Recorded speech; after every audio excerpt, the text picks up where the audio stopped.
very oldest language on the face of this earth. Chico Vicabia Mapuni, Chineke, and Son of the Winner, Nina, Goza, Hanson, Nana Jama, and Yana Farosi, Okonane, all the other then saw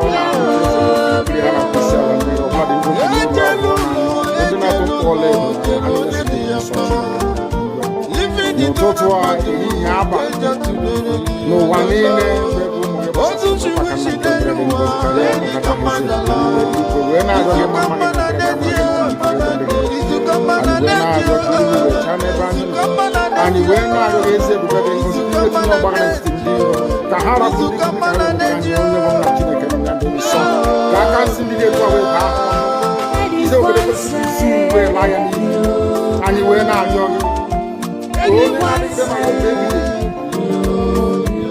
Because you will make a difference with your source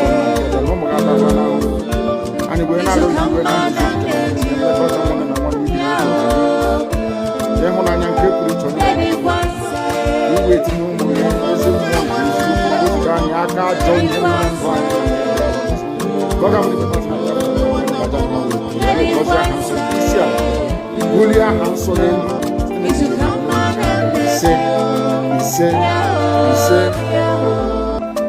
but you know what? I would like you to believe that someone Ekpa is the cause of it. No.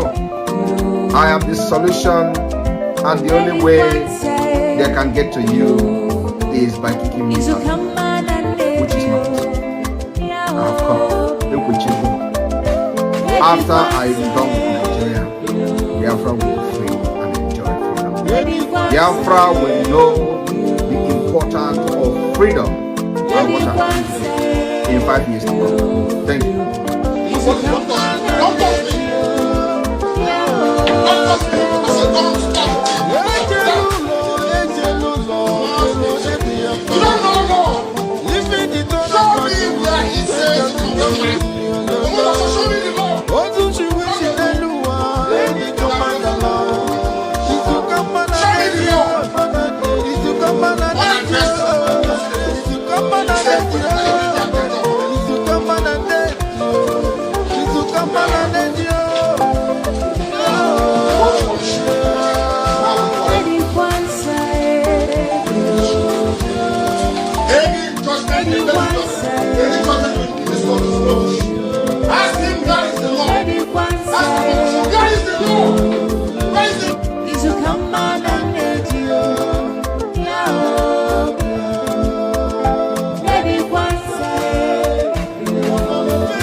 The very oldest language on the face of this earth.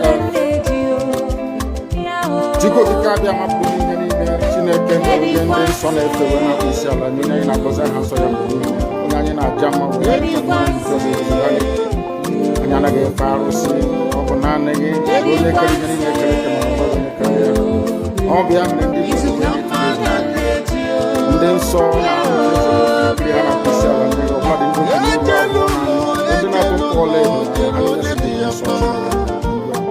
no totoa yaba no one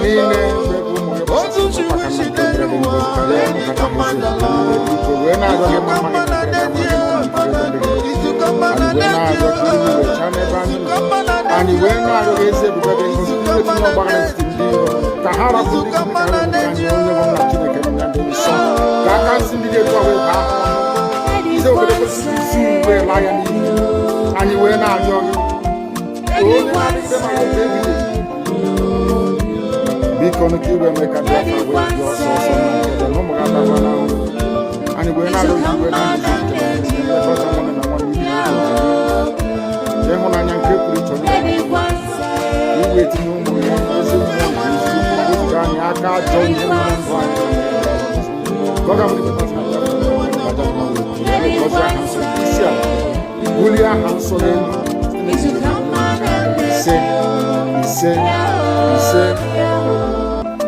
But you know what? They would like you to believe that someone is the cause of it. No. I am the solution, and the only way they can get to you is by kicking me out, which is not possible. I have come. After I return to Nigeria, Biafra will be free and enjoy freedom. Biafra will know the importance of freedom and what happens in 5 years to come. Thank you.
So you keep on supporting evil in the zoo, the more your land will be taken from you.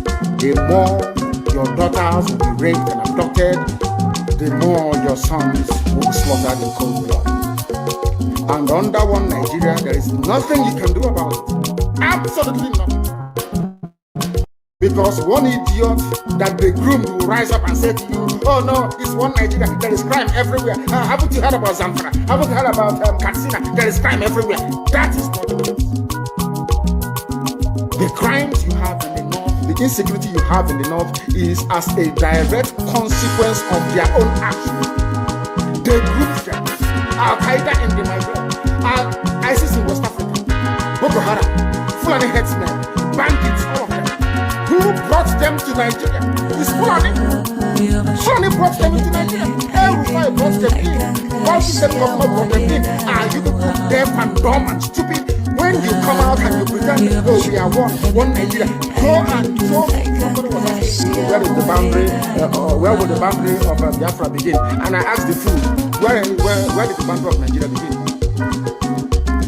People from Niger come in and go as they like. Most of these idiots are from Niger.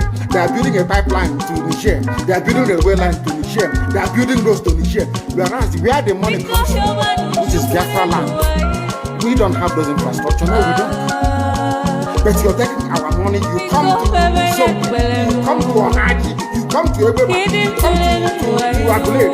You come to Ebo. You take our resources. Sell it, get the money, and now you're building a way to Niger. And you want me to be happy with you. Clap for your Nigeria. One Nigeria.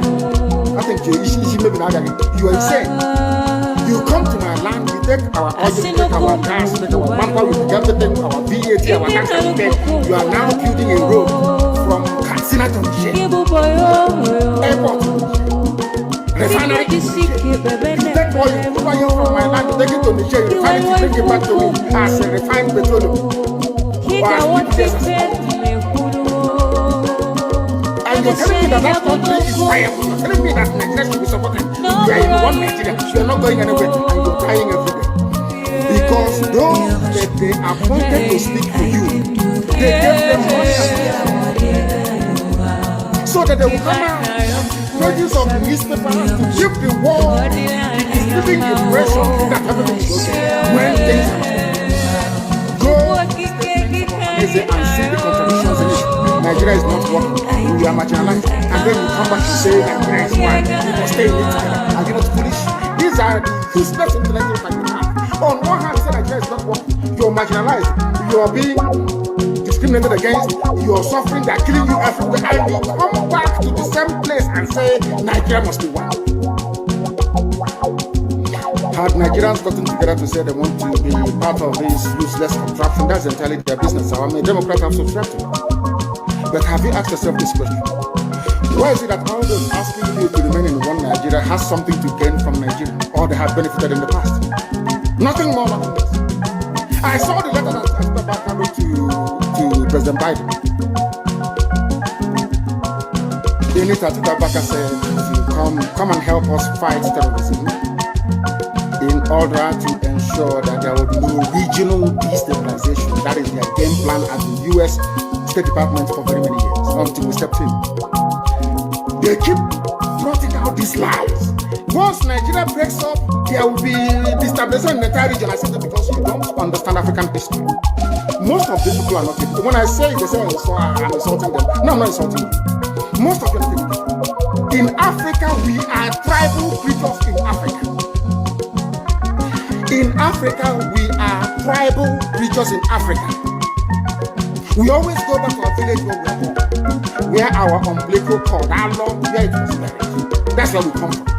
That is why every Christmas, Easter, New Year festival, or August meeting, you see us migrating back to where we come from.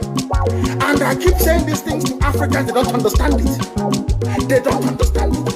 Everywhere in Africa during Christmas, if you like, be in South Africa, if you like, let it be in Kenya, you let it be in Rwanda, everybody from the capital goes to the village. If you go to Accra, the same thing happens. This past Christmas, if you like, go to Cotonou. The prayer of David from the book of Psalm, chapter 7. And I will pray in English because a lot of people are listening all over the world. I mean, a lot. Millions are listening all over the world. And I want them to follow our proceedings this very evening. Very, very critical, very, very important that we do so. O Lord, my God, the creator of the heavens and the earth, we take refuge in you. Save and deliver us from all that pursue us.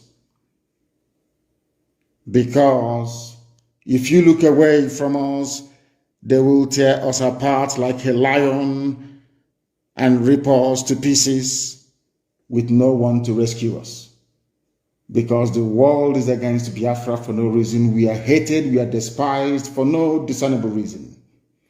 Only thee, O Lord God Almighty in heaven, is our Savior, not man.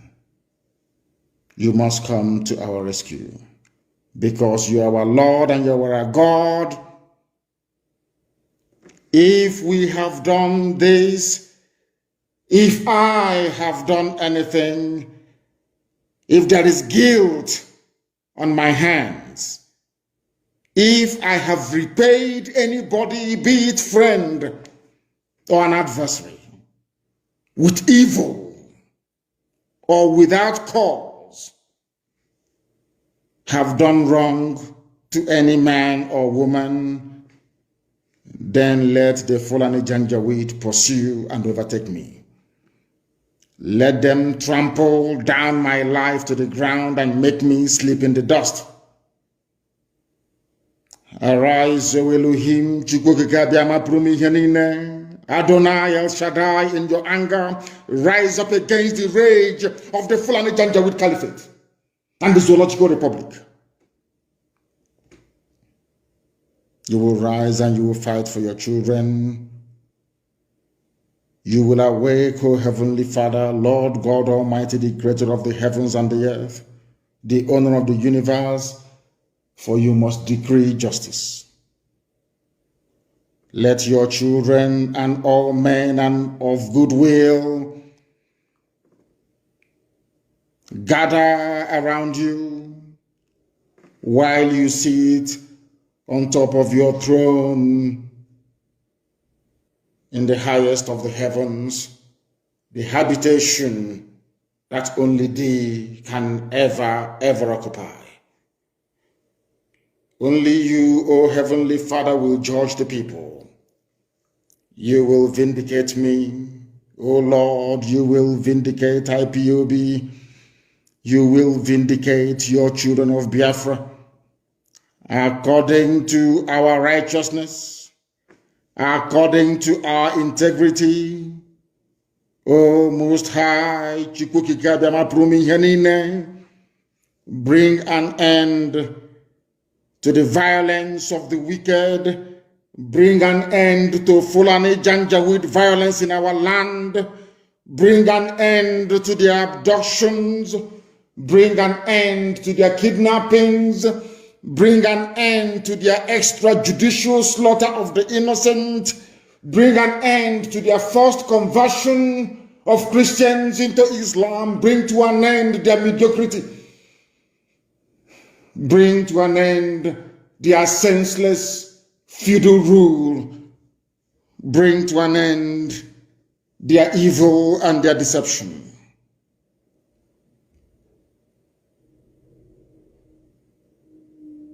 Come and secure the righteous, because only you, O God Almighty in heaven, can see in the dark. Only you know the hearts of men. You are our shield. We have nobody. Between 67 and 1970, the whole world ganged up and fought against your children. We did not steal anything from anybody. We did not go after anybody's possession nor inheritance. We were on our own in the land that you gave to our ancestors. They conspired, they connived, they colluded to kill us. Over 5 million people. We are dead at the end of it. You are our shield. We do not trust in any man or in any state. We trust only in thee, because you are God and you always save the upright at heart. Anybody whose heart is clean, O Heavenly Father, to those you do not abandon to their enemies. That is why you cannot abandon IPOB. That is why Biafra can never be abandoned. Because your words are yea and amen. You are God, you're not human. Facebook may have been bought over by Nigeria, and we pray that Twitter will not succumb to their threats and their violence. You are God and you are an upright and a just judge. But you are also a God that displays his wrath every blessed day. If Fulani Janjaweed do not relent in what they are doing, if the Fulani Caliphate continues to pursue this scorched earth policy of abductions and murder and mayhem, then you, O Lord God in heaven, you will sharpen your sword, you will bend and string your bow, you will prepare your deadly weapons, you will make ready your flaming arrows. Whoever is pregnant with evil conceives trouble and gives birth to disillusionment. That is what is happening in the zoo called Nigeria. Nigeria is pregnant with evil because it conceived trouble and it has now given birth to disillusionment. All the holes that the Fulani Janjaweed are digging for us into that pit, they are falling into one after the other. The trouble that they have caused will always rebound on them. Their violence will come down on their own heads. O Heavenly Father, for we shall give thee thanks always, all the days of our lives, because only thee is righteous. We shall sing songs of praise unto your holy name, O Most High. For as long as there is a child on this earth of Biafran descent and heritage, O Heavenly Father, we shall worship your name and your name alone, now and forevermore we pray. Ise, Ise, He said, that was our prayer this evening. We are now going to proceed without further hesitation to bring to you the gospel which I have been mandated by heaven to preach to the children of men. A revolution can solve this very problem, because under a revolution, the powers that be, those that be making your life a misery, will be overthrown. Nobody will say it's a coup anymore. It is called popular uprising. Don't let anybody deceive you. Don't let anybody deceive you. And that is why today some soldiers are listening and they are resigning from the army. How can you be a soldier in the Nigerian army and your village is being occupied by Fulani headsmen? Imagine those from Oyo or Ondo serving in the Nigerian army. These are my Yoruba brothers who are serving in the Nigerian army. You are from Yoruba, you are serving in the Nigerian army, doing one Nigeria. But your village is being occupied by a Fulani. The same people you are serving, or you claim you are serving, your village is under occupation by them. And to make matters worse, those you are serving under their flag, one Nigeria, and the Arabic inscription, or should I say the motto of Ottoman Danfodio, to tell you how foolish Nigerians are. You don't know that the Nigerian emblem, the army emblem of Nigeria, is the motto of Ottoman Danfodio that he used to conquer Hausa people. You don't know that it is there. That's what they're using. You're fighting under the banner of your conquerors. Maybe in Sambisa forest. And now they are sending their advanced strike force into your village. And you're doing one Nigeria. I'm a Nigerian soldier. I'm a Nigerian army. That is why I commend the 127 soldiers that have resigned so far from the army. If you don't do these things I'm asking you to do, you will, when the time comes, as I'm telling them now, remember 2015, remember 2014, remember 2013, I told you all these things. I told you what was going to happen, and now they have all happened before your eyes. You've seen it. I'm warning you now. If you're serving in the Nigerian army, and you think you're loyal to Buratai, you think I'm serving my Nigeria is not a fatherland or motherland to anybody. Nigeria is not a motherland or fatherland to anybody. Nigeria is purely a British creation. A British creation. Because if Nigeria was to be a nation or country, there is no way those that call themselves the presidency Asoro can come out to support illegality in Ondo State. Because they know they are doing it for that. Why do you think they want to avenge and revenge for Sir Ahmadu Bello? Why? They knew that Ahmadu Bello and his people, so to speak, were fighting for them. They understood that. At the time, the Hausa people thought that the Fulani was fighting for them, but today it's very clear. I asked you a simple question when I began. Are you hearing Hausa Fulani anymore? No, it's only Fulani ever, because they have taken over the entire corner. That is one thing you need to understand. People must begin to appreciate this. If you are in the Nigerian army and you're serving the Nigerian army, you are only paving the way for the conquest of your village, the rape of your daughters, and the abduction of your mothers. I'm telling you this. You are in the Nigerian army, yes. But what the Fulanis have got in store for you is to overwhelm and to conquer you. I feel sorry for those of you who are so foolish that they cannot reason very well. There are people who are, I won't use too much grammar because a lot of people are watching, mothers are watching, grandmothers are watching in the villages. People who out of cowardice and self-hate think that Nigeria somehow can be won. But all of you know that Nigeria is an Islamic country. I'm sure you're aware of that. All of you also understand the intentions of the Fulani. Oh, if you want the presidency, you have to work for it. Tinubu, you must work for it. How is Tinubu working for it? You must condemn anybody who comes out to speak against our people in your forest. That is what they are doing. Some of you don't understand it, but we do. Some of you do not understand what is happening, but we do. And that is why we are here to tell you. The real terrorists in Asarok, they have dropped them. And now presidency is telling you, you cannot touch them.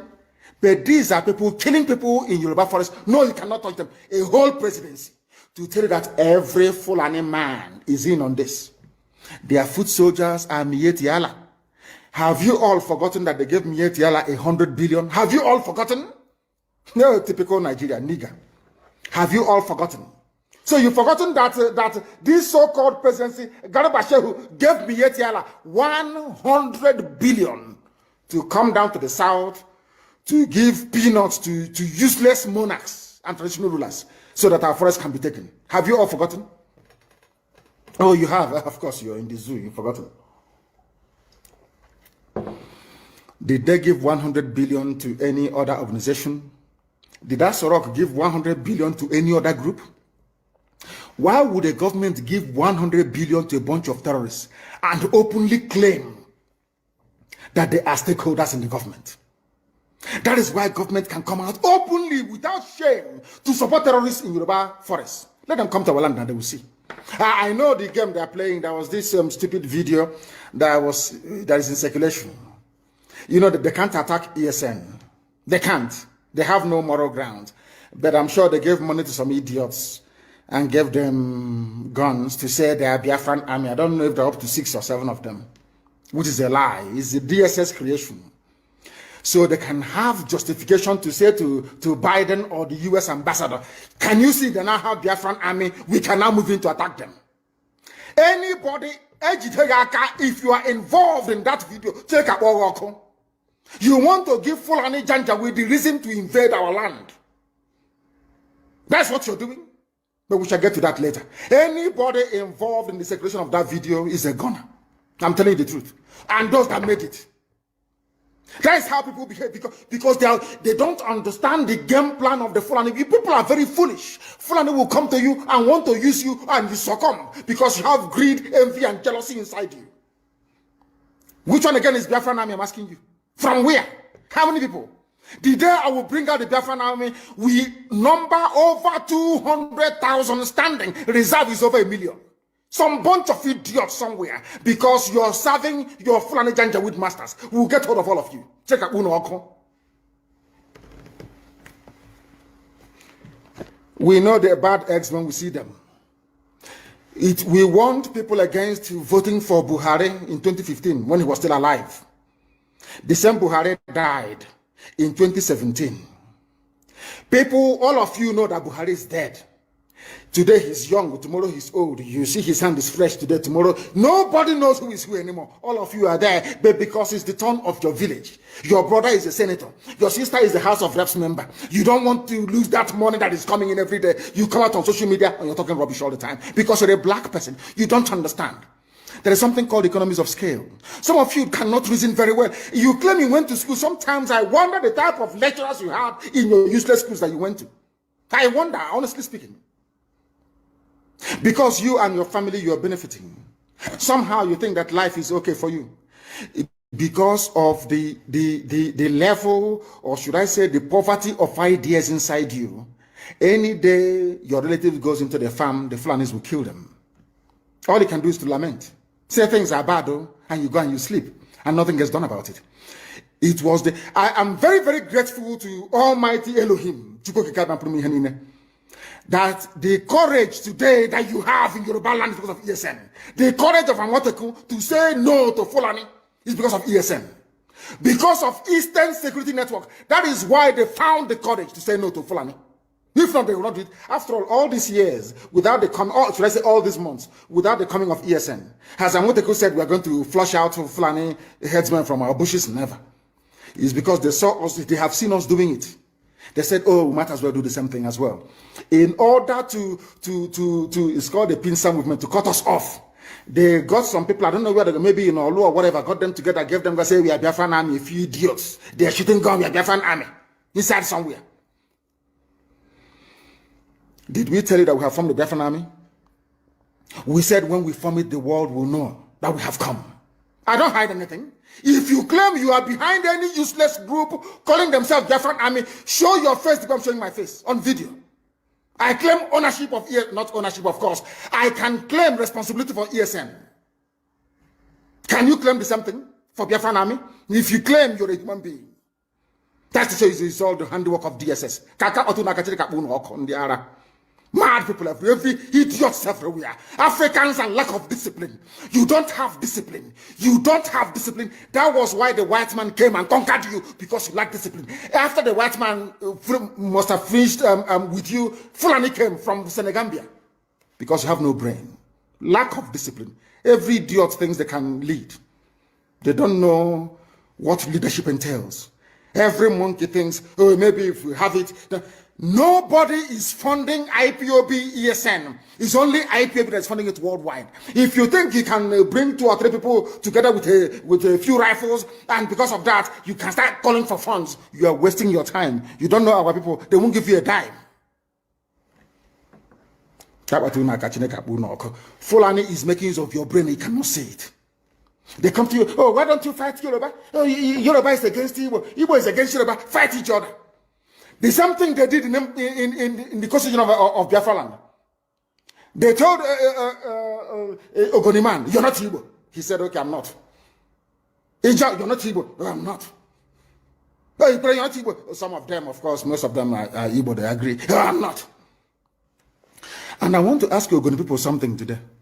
Some of you don't understand the meaning of what is called divide and rule. You know, you read it, oh, divide and rule, they divided us. You don't want to put your brain behind it to understand what it means. You have no idea. When they ganged up with Sarawiwa to say Igbo man is our problem, today, all that oil spill in Ogoni land, have they cleaned it up? I'm asking a question. Have they cleaned the oil in your land? Igbo man is your problem, yes? Have they cleaned the oil spill in your land? You are begging them to clean the mess that they made. How many of you own oil wells from Ogoni land? Igbo man is your problem. They want to conquer, they want to use Biafra to deceive us, to take our land, to dominate us. All of you crying about Niger Delta marginalization, all these years that you have nothing to do with an Igbo man. Have you survived? Have you survived? I'm asking you. Have you survived? Now, let me tell them something today they don't know. The free world, they have a defense, should I say, organization called NATO. Who are the leaders of NATO? The North Atlantic Treaty Organization that every civilized nation belongs to. Who are the leaders of NATO? It is the United States of America. Somebody must lead. It cannot be everybody. One person or a group of, they must lead. They must lead because they have what it takes. God gave it, made it so in the East that we are all related anyway, as one people, tied. That's why you have Igbo, indigenous Igbo people in Bayelsa, indigenous Igbos in Rivers, indigenous in Delta, majority Igbo people. Everywhere, all the way to Igodomigodo, in Edo State, in Idu land. God made it so for a reason. The first revolution in Nigeria was led by an Igbo man, Nzobo. That is the way God made us. I can't apologize for it. Because if we leave you to do it, you cannot do it. In a billion years, you cannot do it. You cannot do it. Because you don't have what it takes to confront the Janjaweed. We do, you don't. With all due respect. Is Ogoni land clean? Do they have clean water? Do they have good schools? The same thing for Ijo. Ijo, do you have good roads and good schools? Good health care? No. They will put somebody in office for 4 years or 8 years. He will build one community center and say the dividends of democracy. As okay, whereas he's planning to get his children to Australia. Every day you wake up to the same rubbish. Every day you wake up. Every day you wake up to the same garbage. Day after day after day after day. And what is your response? The same thing over and over and over again. You go back now and say, oh, hey, I'm from Ishekiri. We are not part of what they're doing. And you accept. And look at your life and how miserable it is. You lament, you lament, you lament, but you don't have what it takes to make the much needed change. They say that all the government of Ondo State and others must draw a boundary. Where, who are the bandits and who are the law-abiding? How can we know? As I'm going there, my phone, when your man all the lizards, all the, you know, now lizard, their stomach is almost on the floor. So we don't know which one has belly ache. How do we know? How can you differentiate between a good headsman and a violent terrorist headsman? How can you know? How can you know? I'm asking you. Mietiala is there, remote controlling all your lives. Look at how they installed, after installing Hope, they installed the idiot Hope, George Obiozo. George Obiozo was the man that took Hope to the north to go and introduce him as a politician. The same that George Obiozo, he's an intellectual, as they, you know, the fools. Once they give you a degree, they say you're an intellectual. George Obiozo, before you took Hope to the north, did you know that Hope was doing 419 in Lagos? He was a fraudster doing Yahoo in Lagos. Who doesn't know in Imo State that Hope was a fraudster in Lagos? These are the type of leaders that they imposed on our people. Idiots. And we are there. They have Apex organization. Apex. These are errand boys for the caliphate. That's why BBC is promoting him. That is why they're all promoting. That is what they have always done. Black people are like that. As I told you before, when the British came to stop the eastern advance of the French colonial forces in Benin Republic, in Badagry, basically in Badagry, you know what Britain did? They didn't go to England to come bring soldiers. They went to Ghana. They recruited Ghanaians, black niggers from Ghana, to come and help them to conquer their fellow niggers in Nigeria. They didn't have to travel very far. That is why I keep saying that the brain of a black man is his greatest impediment. You see, inside this brain, everything a black man is suffering from is here. Inability to reason. Inability to reason. To the political crisis in Nigeria today, we will present Biafra as the only remedy to the upsurge of terrorists in the Sahel. I am telling you, nobody will see what we are doing today as a government in exile and don't give us that particular opportunity. We have proven beyond reasonable doubt that as Nigeria as a failed state, the only remedy that will save the life of people and also save the interests of the West, because no matter how you want to say it, we still have to protect the interests of the West, which goes a very long way in making sure that our society still remain in a sane, we still remain in a sane society, both in conflict-wise, insecurity-wise, national security, and what have you. So Nigeria no longer functions as a law-governed state, capable of resolving its current political and economic crisis. My people of Biafra, our declaration in December is providing a remedy, providing alternative to the Biafra people and to the world, and to those who have business interests in the area, in Sahel region, and in Nigeria as a whole, because this is going to affect them positively. So Nigeria have found itself in a situation where they have become incapacitated. They are not capable of resolving every crisis that they are facing today. So the state is already a failed state. So what are we going to do in December 2nd? Our declaration will offer solution. And like I said, remedy to the economic crisis, to the insecurity, to the upsurge of terrorism, and what have you.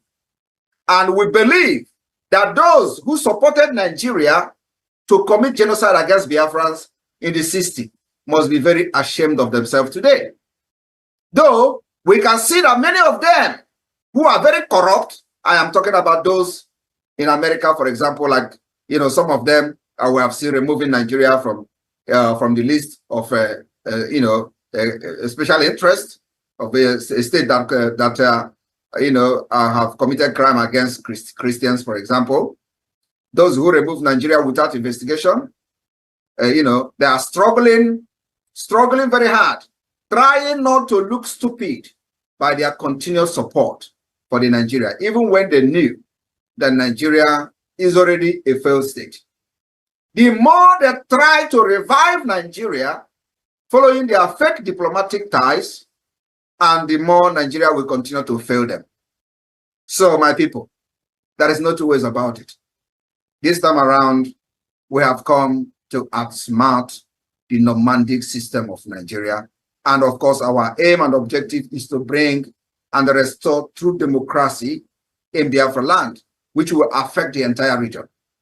After December 2nd, we will move to the next level, which I call the phase 2 of the Biafra liberation, which this phase 2 will see the establishment and the activation of the state institution within Biafra land, which is already functional as I speak.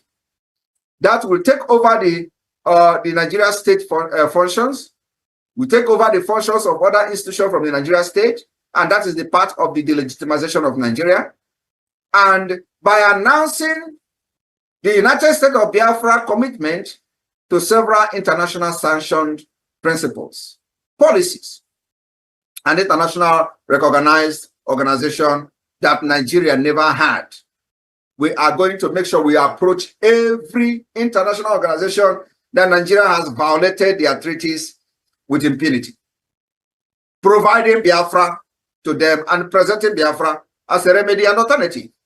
With what we have done so far, we have been able to prove beyond reasonable doubt that you can't forge any document in Biafra and present it anywhere. We have eliminated the possibility to forge document, unlike the runners and all the criminals in Yoruba land are doing. That's what they do. They make a living by forgery.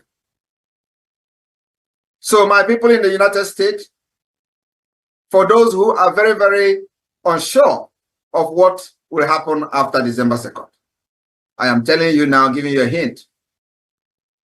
Our declaration of independence or declaration of the restoration of independence of Biafra will be expected to legitimize the Biafra government in the eye of other non-terrorist states. This is going to take a very long time, and it requires many diplomatic approach, political approach, and of course, it also requires commitment from the Biafra government, which I believe we are not shaking from that end. In turn, we will be expected to recognize Biafra, and we don't care how long this will take. This kind of legitimization of Biafra state will be culminated in the quest or in our request or appeal to other states and international organizations to recognize the independence of Biafra. Our grievances that we expected to be listed on the declaration document has been drafted or has been drafted by our committee on the declaration of the declaration drafting committee will include the grievance declaration, the institutionalizing declaration, and the commitment declaration. I want you all in the United States to listen to this. Very, very important. We are going to have 3 major grievances in our declaration document. And so, if you don't know what we are doing, we are fighting Nigeria academically. We are fighting Nigeria with brain. We are fighting Nigeria physically, and we are fighting Nigeria with gun. So what am I? Let me repeat it again. I said the declaration of the restoration of independence of Biafra will cover 3 major grievances. One is grievances declaration, institutionalizing declaration, and the commitment declaration. And this different declaration will be elaborated during the time of our convention in Finland. So when you come to Finland, you're going to have first-hand information, and you are going to read the history, be part of the history, and stay where the history is happening, so that you will not say they told you, or you will not say you watch it from the social media. No. Heaven, the very oldest language on the face of this very earth. Because I can say that from what I have just listened from you, it is just not ordinary. Very wonderful.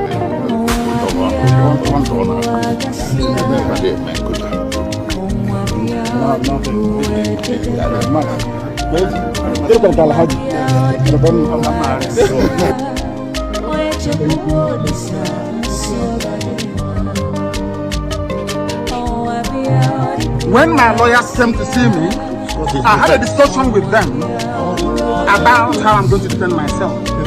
I told them that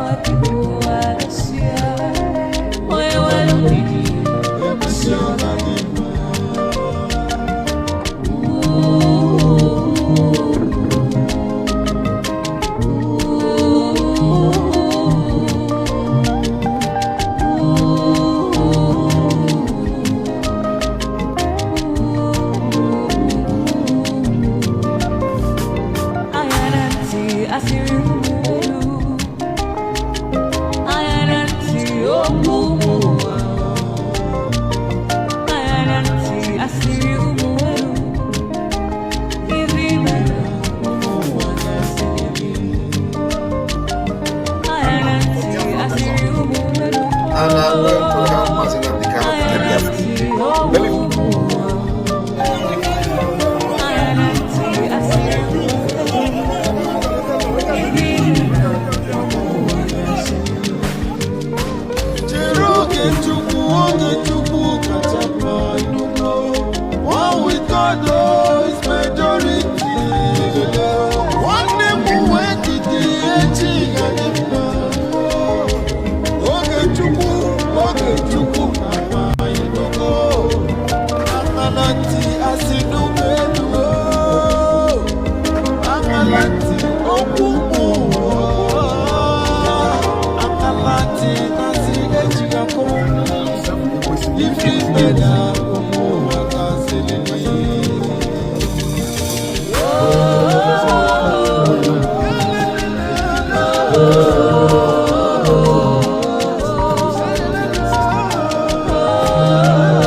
Welcome. Thank you for joining us on this morning program.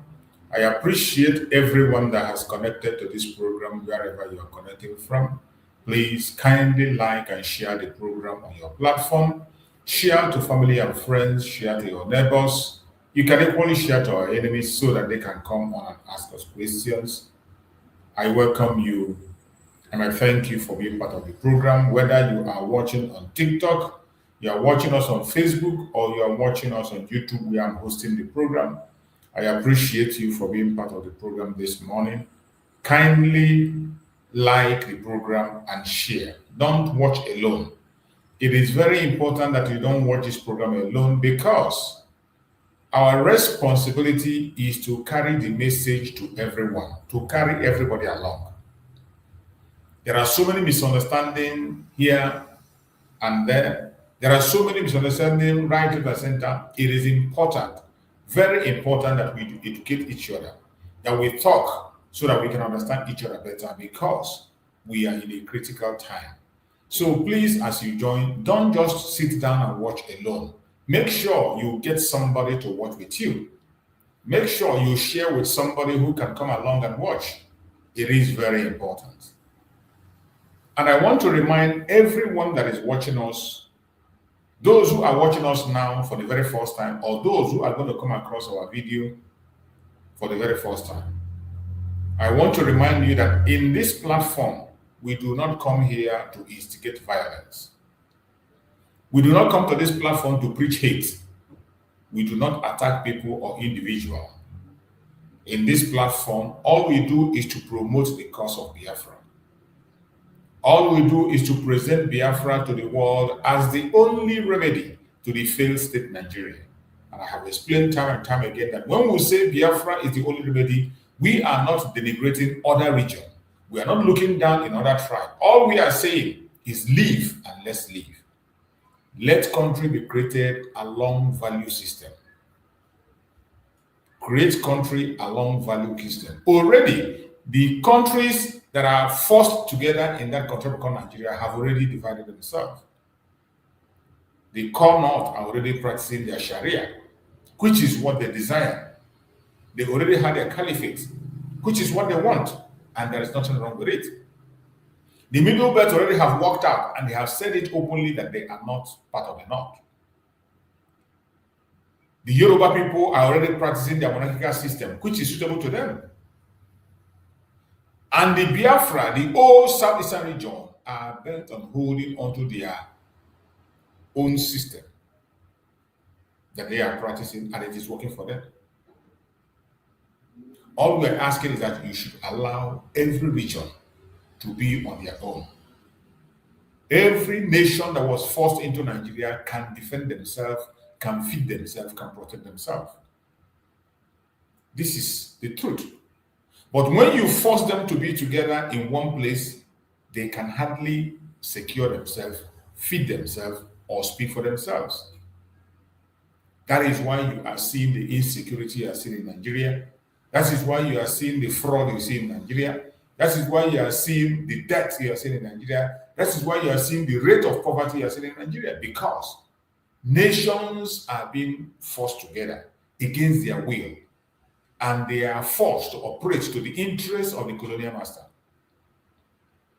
The colonial powers continue to hold nations together against their will, just to control them and to steal their resources.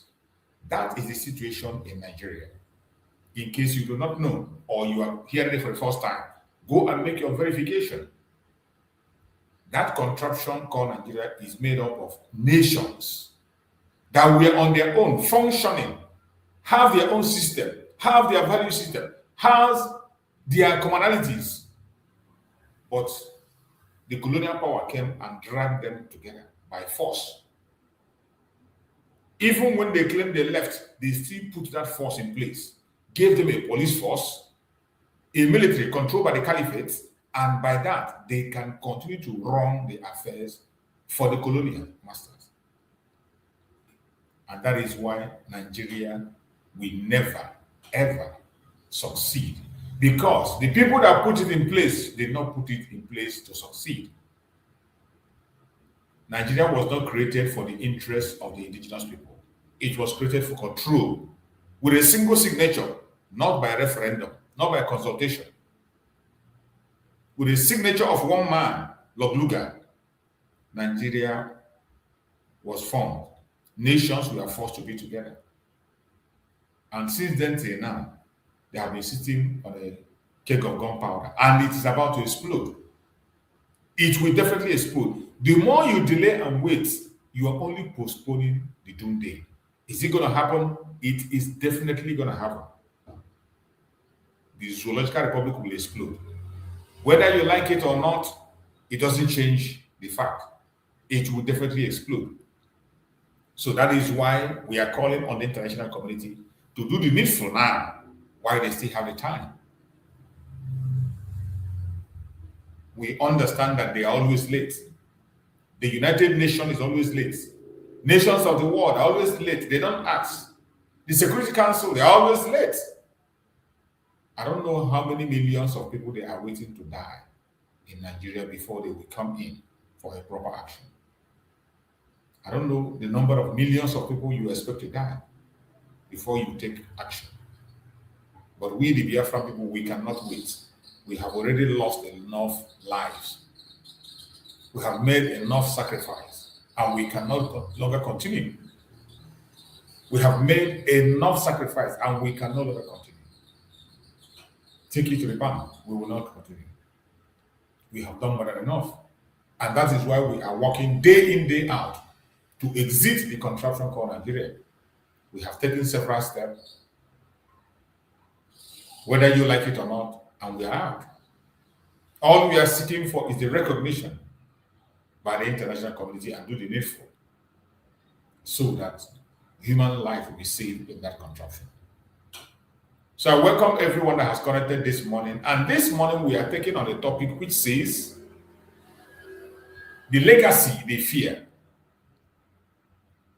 the legacy they fear.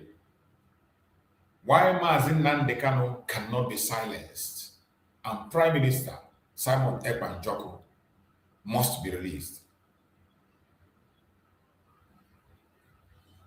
The legacy they fear. Why Mazi Nnamdi Kanu cannot be silenced and Prime Minister Mazi Simon Ekpa must be freed. That is what we're going to discuss this morning. And I want you to pay attention. Remember, every single program we conduct here is a discussion section. You are entitled to your opinion. You are entitled to make your contributions.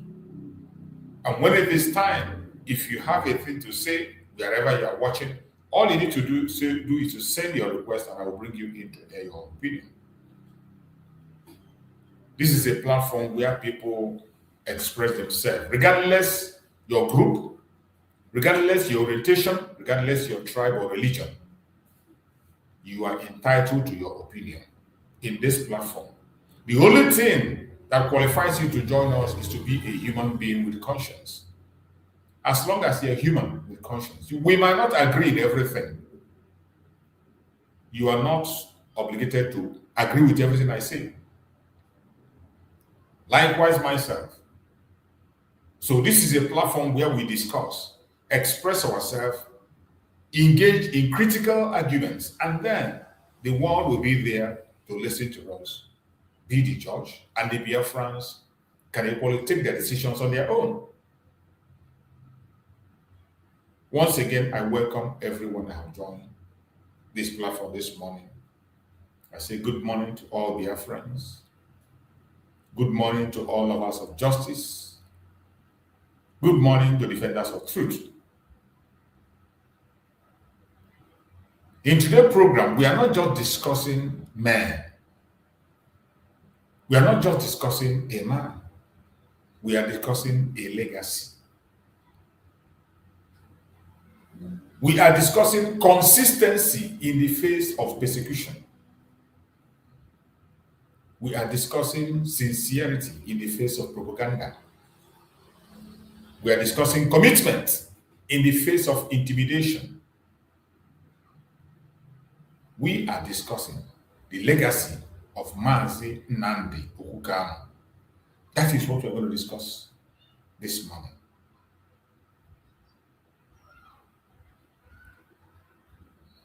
At the end of this program, you will understand why the Biafrans love him so much. Why everything you do against Mazi Nnamdi Kanu will come back to you. Why it is a suicide mission for anybody to rise against Mazi Nnamdi Kanu. It doesn't matter who you are. It doesn't matter how connected you are. It doesn't matter your tribe, your religion. And you rise against Mazi Nnamdi Kanu. You are committing suicide. The supreme leader of IPOB, Mazi Nnamdi Kanu. His legacy must continue and must stand.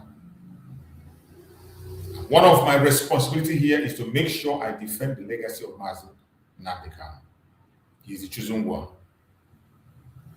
We know there are some people who have come out as sympathizers of the struggle. But in the other way around, they are tarnishing the image of Mazi Nnamdi Kanu.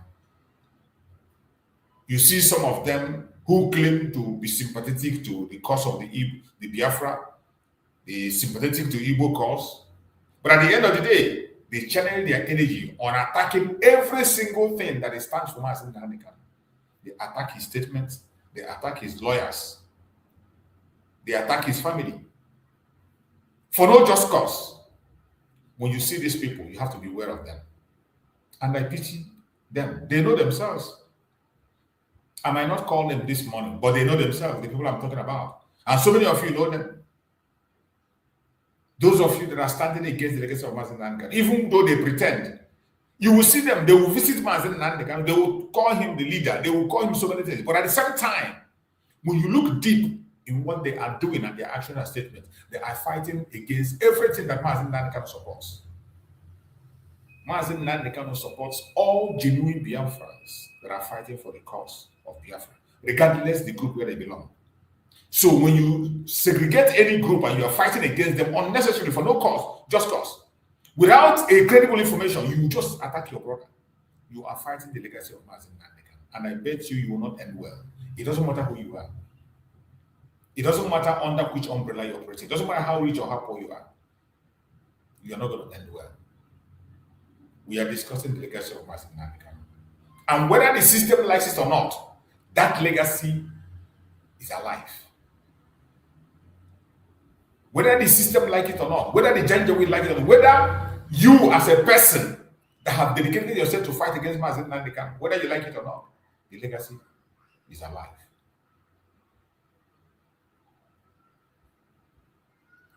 Before the noise, before the headlines, before the arrest, there was a voice. Always remember that. Before all the noise you are hearing today, before all the headlines you are seeing right, left, and center, before the arrest, there was a voice. A voice that spoke about self-determination.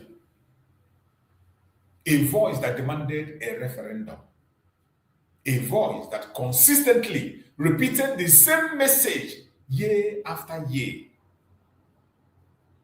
That voice built what became the globally known today as Indigenous People of Biafra, IPOB. That voice built what became known globally as Indigenous People of Biafra. Don't you ever forget that. Like when we talk about the Indigenous People of Biafra, and some people try to look down on the Indigenous People of Biafra, you try to talk it down, you try to destroy, you're wasting your time. Every single individual in the old Southeastern region is part of the Indigenous People of Biafra. We are all IPOB. That you have misunderstanding with one member or the other, that you have disagreement with a certain group or that does not, should not make you condemn IPOB.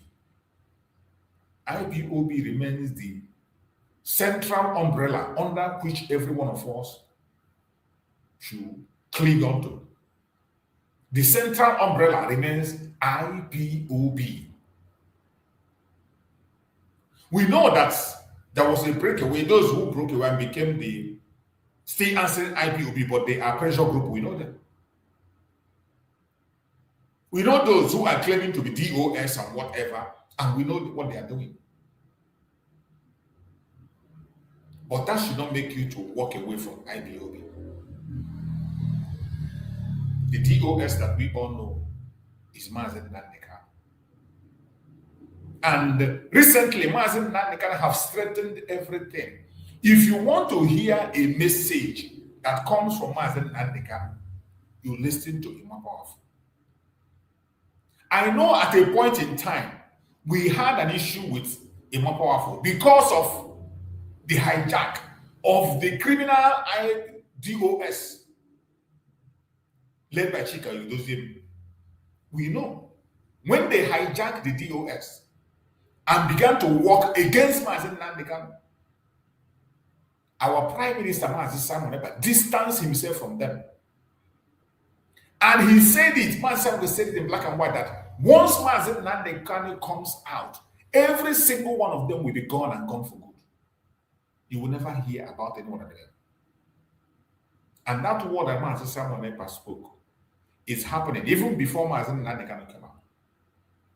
Today, what they do is to go and hire people from right, left, and center to defend their idiocy. They will go and hire people from one angle or from one place to the other to defend their idiocy. But I want you to remember one thing. Do not walk away from IPOB because of the character of some idiots. I want you to always remember there was a voice that spoke about self-determination, a voice that demanded referendum, a voice that consistently repeated the same message year after year. That voice built what became the globally known today as Indigenous People of Biafra, IPOB. Let us ask ourselves something honestly. Has that message changed? Ask yourself, has the message of Mazi Nnamdi Kanu changed? For years, the call demand remained the same. For many years, for decades now. For decades, the call demand remained the same. Self-determination, protection of lives, international attention, lawful referendum. The message remained the same. That message remains the same. You see, this is why when I speak, I talk about the unity of purpose. It doesn't matter under which umbrella you decide to function. It doesn't matter under which name you decide to function. Every single one of us, we are under the supreme leader of IPOB, Mazi Nnamdi Kanu. And every one of us, we are under IPOB. The only thing that will remove you from IPOB is that when you are corrupt, when you are evil, filled with lie and propaganda that doesn't make sense, that automatically removes you from the family. The family of IPOB comprises of many, many groups, many, many individuals. The only thing that takes you away from that family is when you are not truthful, when you are evil, filled with lies and propaganda. That automatically disqualifies you from being part of IPOB. Consistency is not accident. Consistency is conviction. You cannot fake consistency for years under pressure. That is why legacy matters. I want you to pay attention and listen carefully, because movement built on personal ambition collapse, but movement built on conviction endures. The IPOB have endured and will continue to endure until we get back home, because IPOB was established based on conviction. Mazi Nnamdi Kanu preached the message. He didn't come to force anybody. It was a message on radio. We listened over and over and we were convinced. We were convicted, convinced, and then every one of us came out from different angles and different corners and we joined. It wasn't a force. If at any point in time you have walked away from the real mission, if at any point in time you walk away from the real mission, which is self-determination, protection of life, international attention, lawful referendum, when you walk out from this, you are no longer a member of IPOB.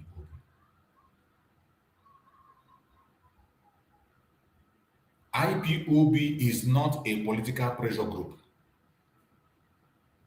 Pay attention. IPOB that Mazi Nnamdi Kanu created. Mazi Nnamdi Kanu did not establish a political pressure group. That is not part of what Mazi Nnamdi Kanu established in IPOB. As I said before, the express mission of IPOB is self-determination, protection of life, international attention, lawful referendum. Nothing more. But some group of people, corrupt people who were under Mazi Nnamdi Kanu DOS, decided to form a political pressure group. And today you see them fighting everything that Mazi Nnamdi Kanu stands for. They fight the lawyers of Mazi Nnamdi Kanu. They fight the family of Mazi Nnamdi Kanu. They fight the spokesperson that Mazi Nnamdi Kanu has cleaned up and brought back again. Anything that Mazi Nnamdi Kanu says, they fight it. And they have gone ahead to employ people that help them today to begin to destroy the personality and image of Mazi Nnamdi Kanu. To an extent that somebody will come and tell you that people did not join IPOB because of Mazi Nnamdi Kanu. They joined it because of Biafra. They didn't join it because of Mazi Nnamdi Kanu. And when you see the sarcasticity, the way they say that word, you begin to understand what their mission is. The respect Mazi Nnamdi Kanu got from Biafra people, he earned it. He did not force it on them. He earned every single respect he has. And that was the same line that Mazi Simon Ekpa took. Mazi Simon Ekpa wasn't forcing anybody. And it was this same Department of Saboteur, they were the ones that made Mazi Simon Ekpa to walk away and trash their own pressure group that they termed IPOB, because they began to abuse the name. When they began to abuse the name IPOB, creating chaos everywhere, Mazi Simon had no option than to distance himself from them. The same way Mazi Nnamdi Kanu has distanced himself from them, Mazi Simon distanced himself from them and went ahead to continue to work for the freedom of Mazi Nnamdi Kanu, to continue to mount pressure on Nigerian government and continue to pursue the cause of Biafra.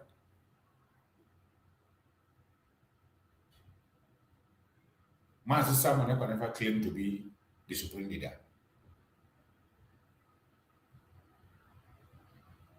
He has always recognized the presence of Mazi Nnamdi Kanu as the leader of IPOB. In fact, he gave himself the disciple of Mazi Nnamdi Kanu. And he never ran away from that discipleship. He continued to do his work until when he was nominated as the prime minister. And he did a great job and continues to do, even up to today. The entire world came against him. The same way they came against Mazi Nnamdi Kanu, they came against him, called him different kinds of names, blackmailed him. This same pressure group of Nigeria, the Party of Saboteur, sent delegates to go and witness against Mazi Simon Ekpa. You can imagine your fellow Biafra. And all they were doing is to push people away from the IPOB or Mazi Nnamdi Kanu. Because we know that the IPOB or Mazi Nnamdi Kanu created accommodated everybody. IPOB, Mazi Nnamdi Kanu established, is for everybody from the old Southeastern region. And he accommodated them. He never chased anybody out. He never did something. That is what, even in the tension, in the last message he said, I recognize every Biafran group, that there are too many to be numbered or to be mentioned. He recognized every one of them and he appreciated every one of them. That is the voice of a leader. But this political pressure group that pulled out from IPOB and still claiming IPOB, still claiming to be the DOS, they went overboard and continue to consume nuisance everywhere. And today, their mission is to attack Mazi Nnamdi Kanu. Go and check their post. Go and check their post. Just like recently, the achievement that was made in the recognition of Israel recognition of IPOB, has nothing to do with the DOS. I played the video yesterday about Biafra being discussed in a parliament in Israel. That discussion in the parliament has nothing to do with the DOS.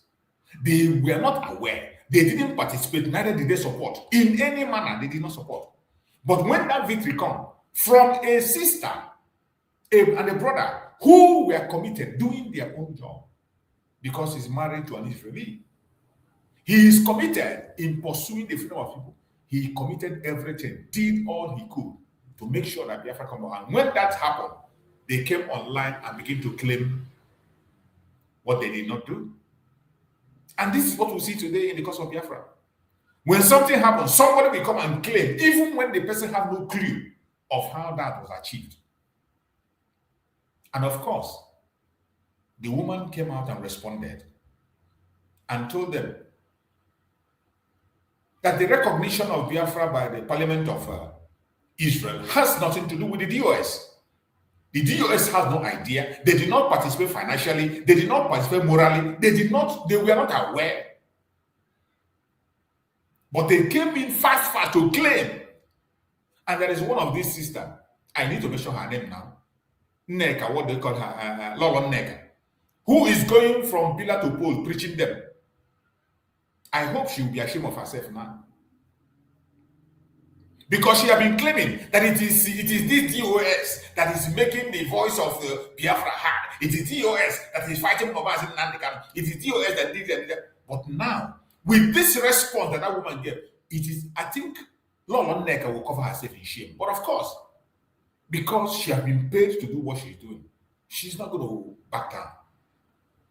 And that is the danger we have often seen in this cause of the Biafra.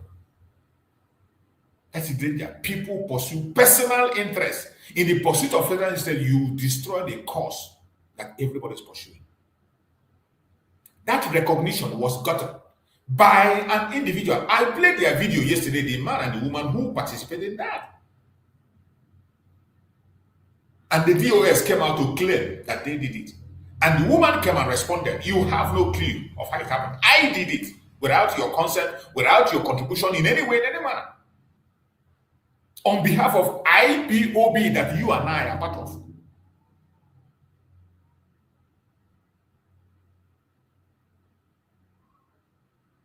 It is very good and very important that we talk about this, that people will understand. So when Mazi Nnamdi Kanu in one of his brokers said that IPOB is indestructible, that is what it is. That is kind of format he put in place. Just when you think you have destroyed it, you don't know you have strengthened it. The reason they could not be able to hijack and trash Mazi Nnamdi Kanu was because of Mazi Simon Ekpa. Mazi Simon, their plan was, after the kidnap of Mazi Nnamdi Kanu, their plan was to say, now you begin to understand why they called off the first sit at home. With the actions they are taking today against Mazi Nnamdi Kanu, fighting against Mazi Nnamdi Kanu, you will now understand why they called off a sit at home when they saw that that sit at home was effective, the Monday sit at home. They put it in place, but they never believed that Biafrans would respond. And when Biafrans begin to respond, they called it off. Today, all these idiots today, they are fighting Mazi Nnamdi Kanu. Look at the one called Ike Guruago. He's on TikTok every day, insulting, abusing Mazi Nnamdi, calling for death penalty for Mazi Nnamdi Kanu. The one that called himself Chinas Amoru is there, opposing everything that Mazi Nnamdi Kanu said. Their leader, Chikedozie, in Switzerland, is there, attacking everything that Mazi Nnamdi Kanu said. The more powerful propaganda they have been using before, the spokesperson of IPOB is more powerful, that they have been confusing and using him to foment trouble and cause confusion among Biafrans. Finally, Mazi Nnamdi Kanu have recovered that office. And because that office today is speaking exactly what Mazi Nnamdi Kanu wants him to say, they are now fighting against the same more powerful they promoted. And the funniest thing, look at every one of these are people that Mazi, Simon, Ekpa, and Joko condemned completely, trashed them, and sent them to exile. The only thing that even make them to begin to show face that because of the absence of Mazi, Simon, Ekpa, the Karawat lawyer. You know how Mazi, Simon, Ekpa dealt with the Karawat lawyer and sent him to Tosbi. Mazi, Simon, Ekpa dealt with the Karawat lawyer. If I need your phone. The same way he trashed the idiot in Switzerland and the one in Kuwait. This is the Department of Saboteur that called themselves DOS.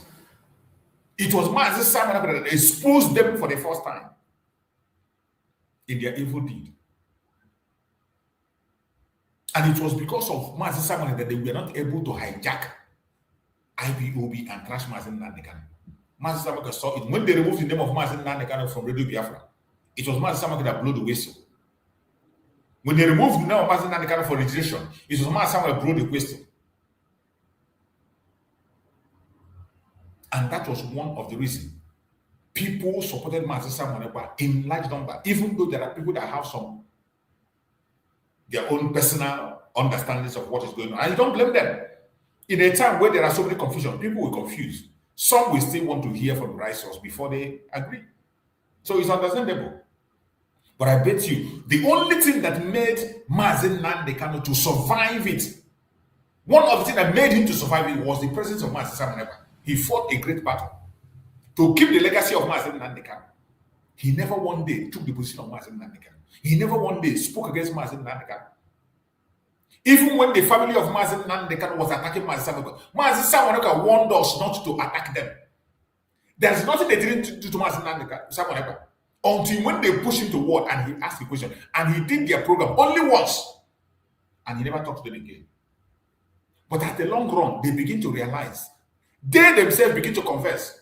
Some of you that watch what the other one they call prophet, if you watch his program, you will see where he was confirming that it is Mazi Samoneka alone that was genuinely fighting for Mazi Nnamdi Kanu. That guy that made program, they call prophet that ties something in his head. He confessed it that it is Mazi Samoneka alone that was fighting for Mazi Nnamdi Kanu. Up to today, go and watch his program. He is still confirming that Mazi Samoneka was the one who was genuinely fighting for Biafra. But all the rest, they were fighting. Even when the wife of Mazi Nnamdi Kanu was fighting Mazi Samoneka held himself back. He held himself until she came online and abused Mazi Samoneka, insulted him before Mazi Samoneka responded. And his response was once. At the same time, he warned us never to talk about her, allow her, that Mazi Nnamdi Kanu will deal with the issue when he comes out. That is how a genuine person behaves.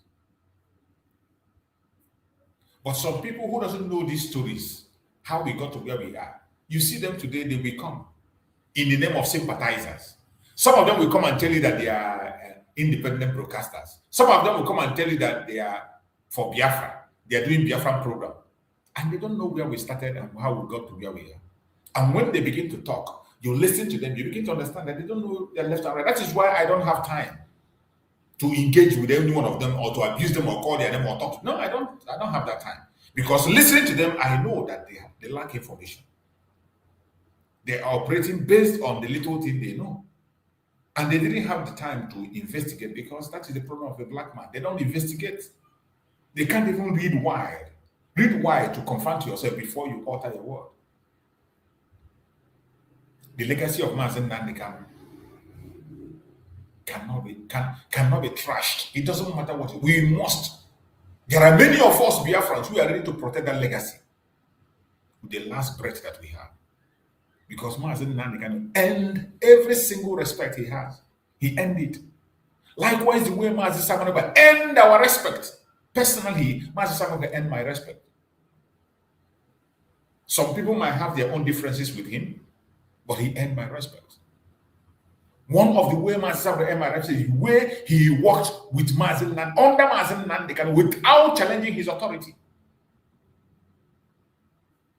Every single time he made a statement, he gave reasons. When he said he will not take order from the from the DSS, there was a reason. That was a reason. His duty to release Mazi Nnamdi Kanu is to continue to keep Nigeria under pressure. The duty of Mazi Samoneka was to maintain the pressure to make sure that the legacy of Mazi or the name of Mazi Nnamdi Kanu is not swept, the case is not swept under the carpet. And he kept that pressure. And there's no way you can tell him to stop sit at home, which we already know that is something that is giving a heavy pressure, confessed by anyone. And after all, Mazi Nnamdi Kanu himself told us, anything that you do that is working, whatever you are doing, and Nigerian government is declining and complaining, continue to do it and add more. So when he said, I will not take that order, you should understand that he knows what he's doing. The same man that told you that he will not take order, there are so many orders, instructions that were given to Mazi Nnamdi Kanu that he obeyed. There are so many things that was told to him, he obeyed, and he knows that yes, it is from the supreme leader. The same thing with the lawyers, all the lawyers of Mazi Nnamdi Kanu. He was working with the lawyers of Mazi Nnamdi Kanu. He was directing them, he was working with them. Until when they deviate, the time he focused, he challenged Aloy Ejibako, there was a reason. When Aloy Ejibako came and began to force the stoppage of that sit at home, at the peak of it, and he said, no, this cannot be a message from Mazi Nnamdi Kanu. And even if it is, he's not going to obey it. That his own duty and responsibility is to make sure that we maintain a pressure to free Mazi Nnamdi Kanu. He did not allow weakness to get him.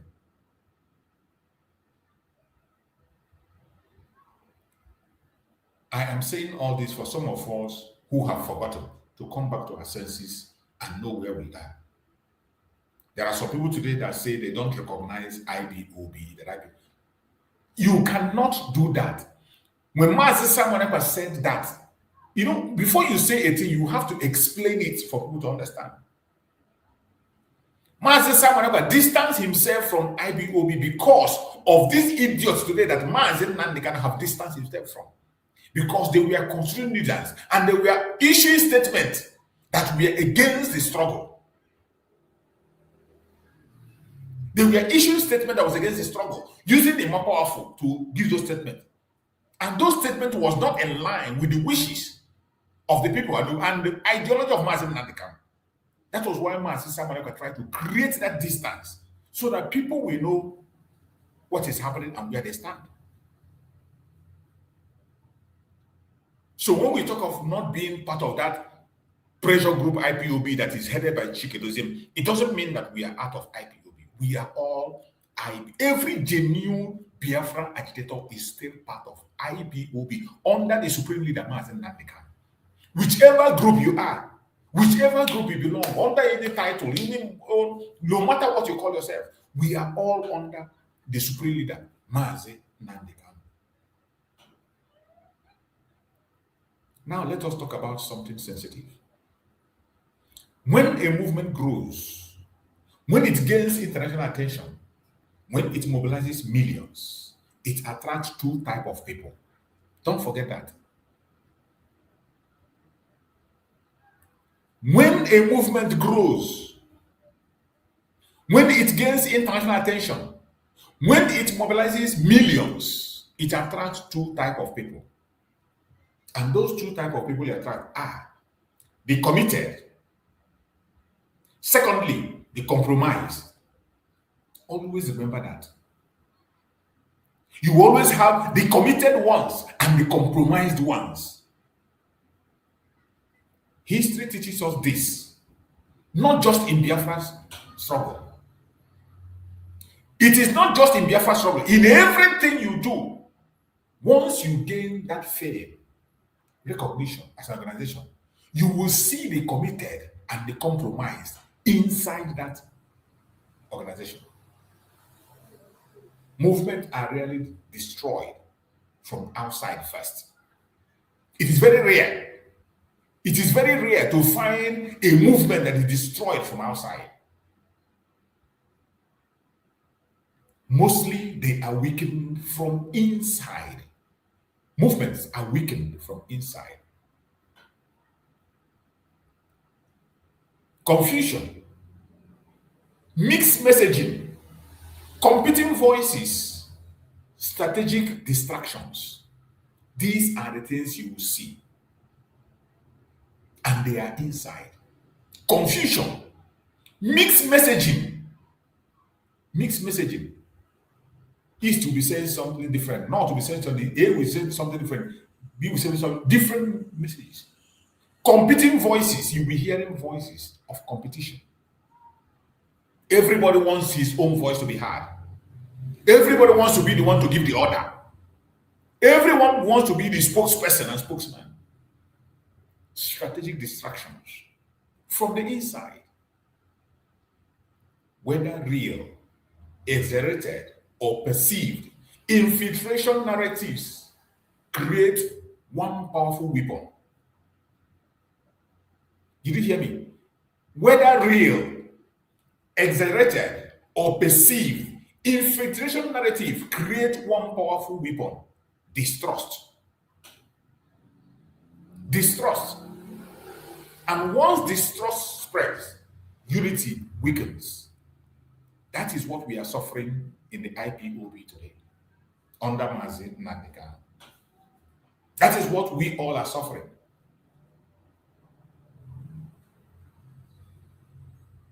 Because of the distrust that has been created. Because of the distrust that has spread, our unity has weakened. That is the real danger that we are facing today. Not just physical force, but psychological division. We are facing psychological division. That is why every day I continue to preach on the unity of purpose. Because when you put your mind on that unity of purpose, you will not see your brother as an enemy. You will just see your brother making an effort in his own direction on how he understands. You will see your sister making his own effort on the direction and angle that he understands. Then that distrust will be less. That is why I preach about unity of purpose. And I explain it. It does not mean that we must be in the same group. It does not mean that we must have the same opinion. But the direction, the purpose must be one. If you know that the purpose is one, regardless of where we are and how we talk about it, you will now begin to understand that your brother is not your enemy. Your sister is not your enemy. Group A, Group C, and D, that they are still pursuing the same thing you are pursuing. They are not your enemy.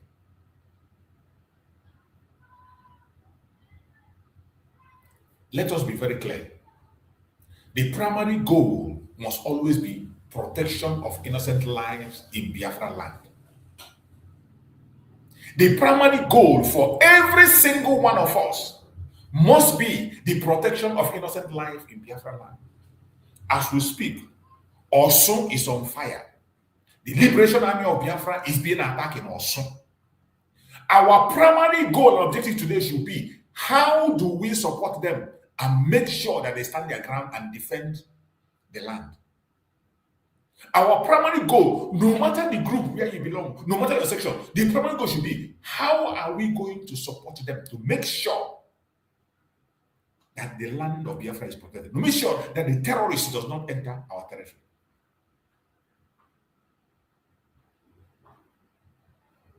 That is supposed to be our goal, not ego battle, not online insult, not personality worship.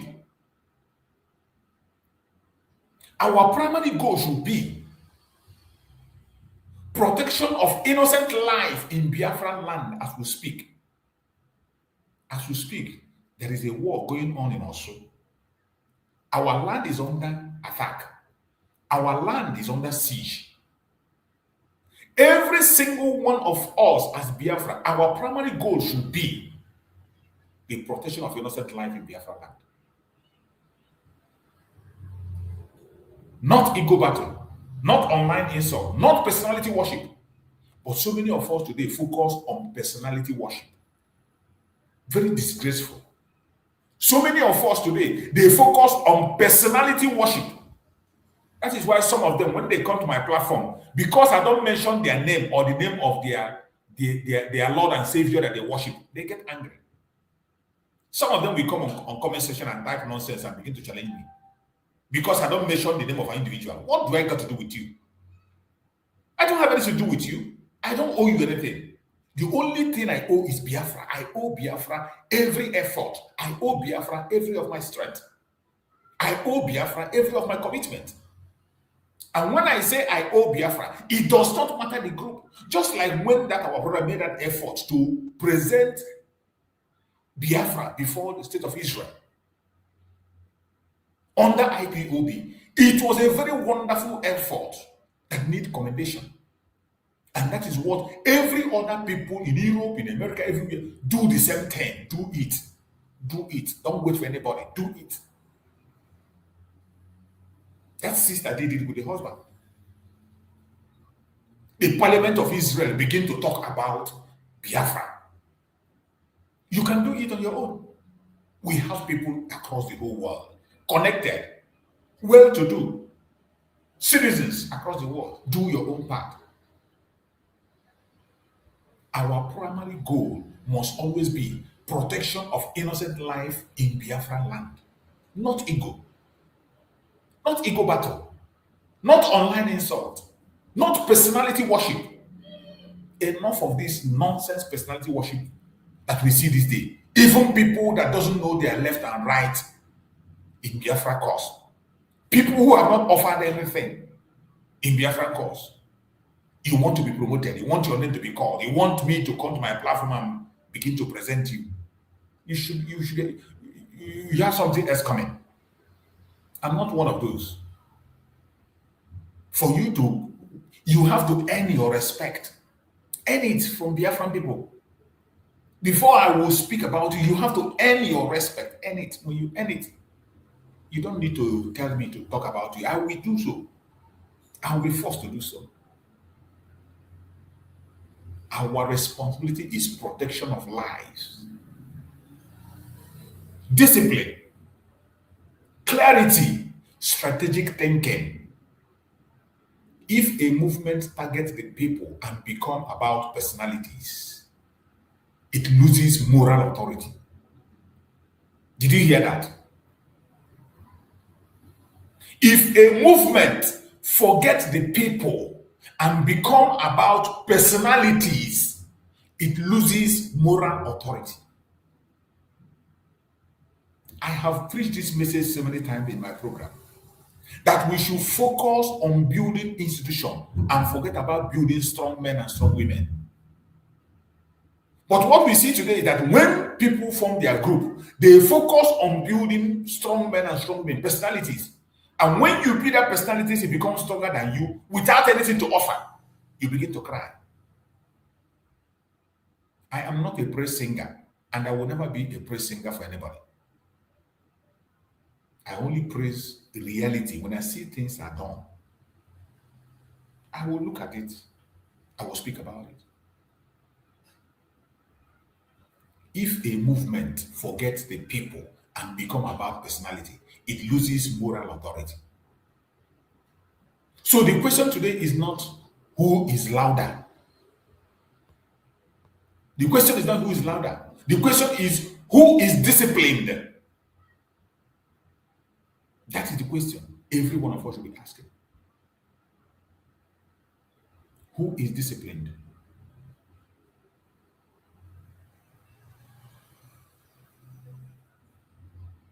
Our Supreme Mazi Nnamdi Kanu have talked so much about this discipline.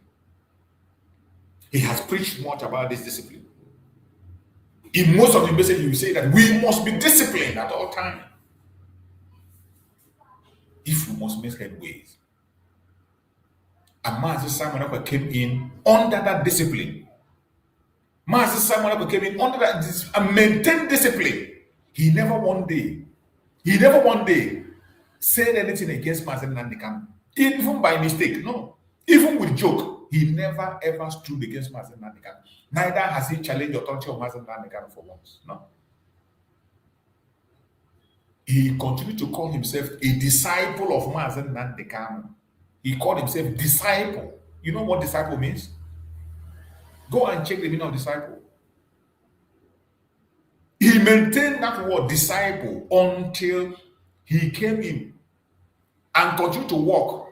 And then when the position was given to him as a PM, he took the position of PM and continued to work for Mazi Nnamdi Kanu. Even when questions were confronted, were put forward to him because people were scared. Because of his popularity and because of his work. People were asking him, what if Mazi Nnamdi Kanu come out? What is going to be? He said that the position of Mazi Nnamdi Kanu is not contestable. Someone made it clear that the position of Mazi Nnamdi Kanu cannot be contested. He is just the prime minister. He's just the prime minister. And when we have recovered our nation completely, election will be conducted. After the election, he might not even be the prime minister. Election will be conducted. If he wins, he go ahead. The position of Mazi Nnamdi Kanu as the supreme leader remains there, unchallenged. His position remains there. You know, there are people that are kingmakers. There are kings and there are kingmakers. And those who are kingmakers, they don't care about the kingship, but they make the kings. Just like this, look at the state of Iran. Iran have their supreme leader, Ayatollah Khamenei, or whatever they call him. Whatever he says is final. He still have his prime minister and the president, but the supreme leader is there. The position of Mazi Nnamdi Kanu is not contested, and Mazi Nnamdi has never one day contested it. But the groups we see today are people who are challenging the authority of Mazi Nnamdi Kanu, challenging the authority of Mazi Ekpa. That is the kind of groups we see today.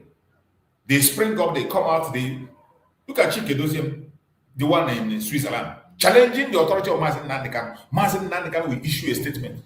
We direct somebody to do something and you will stand against it. You can imagine.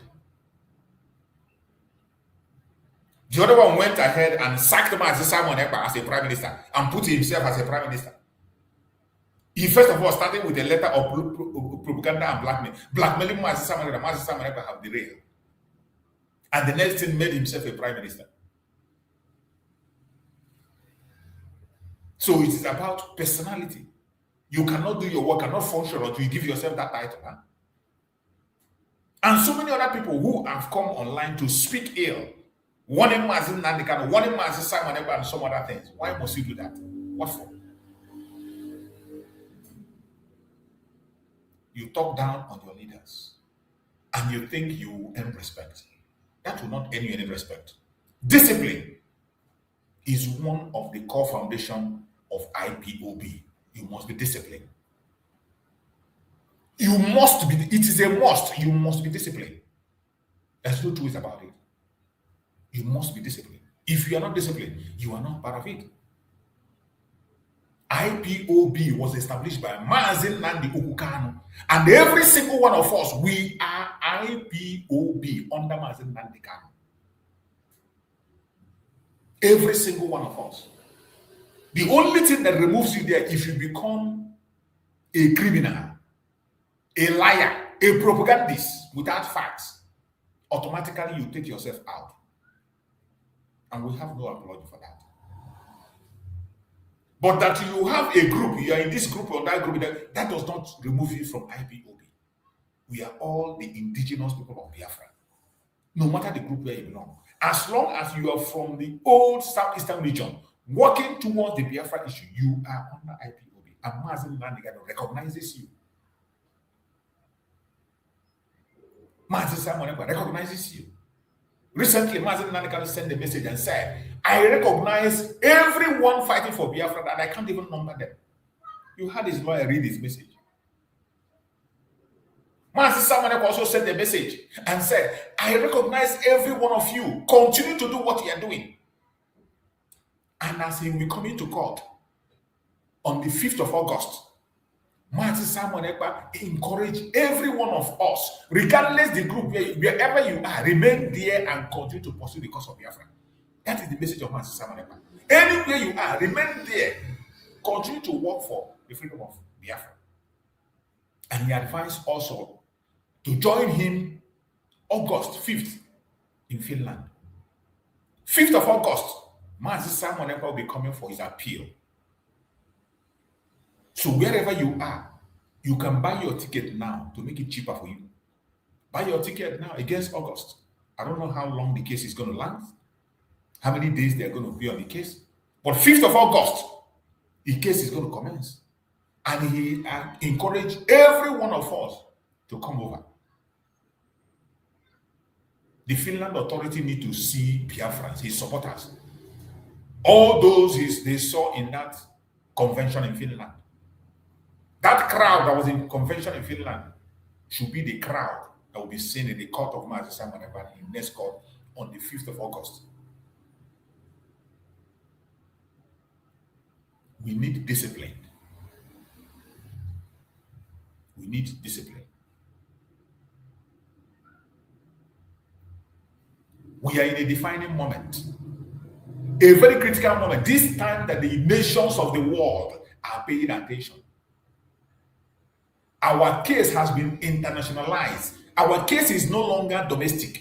It is no longer a local case. Our case has completely been internationalized.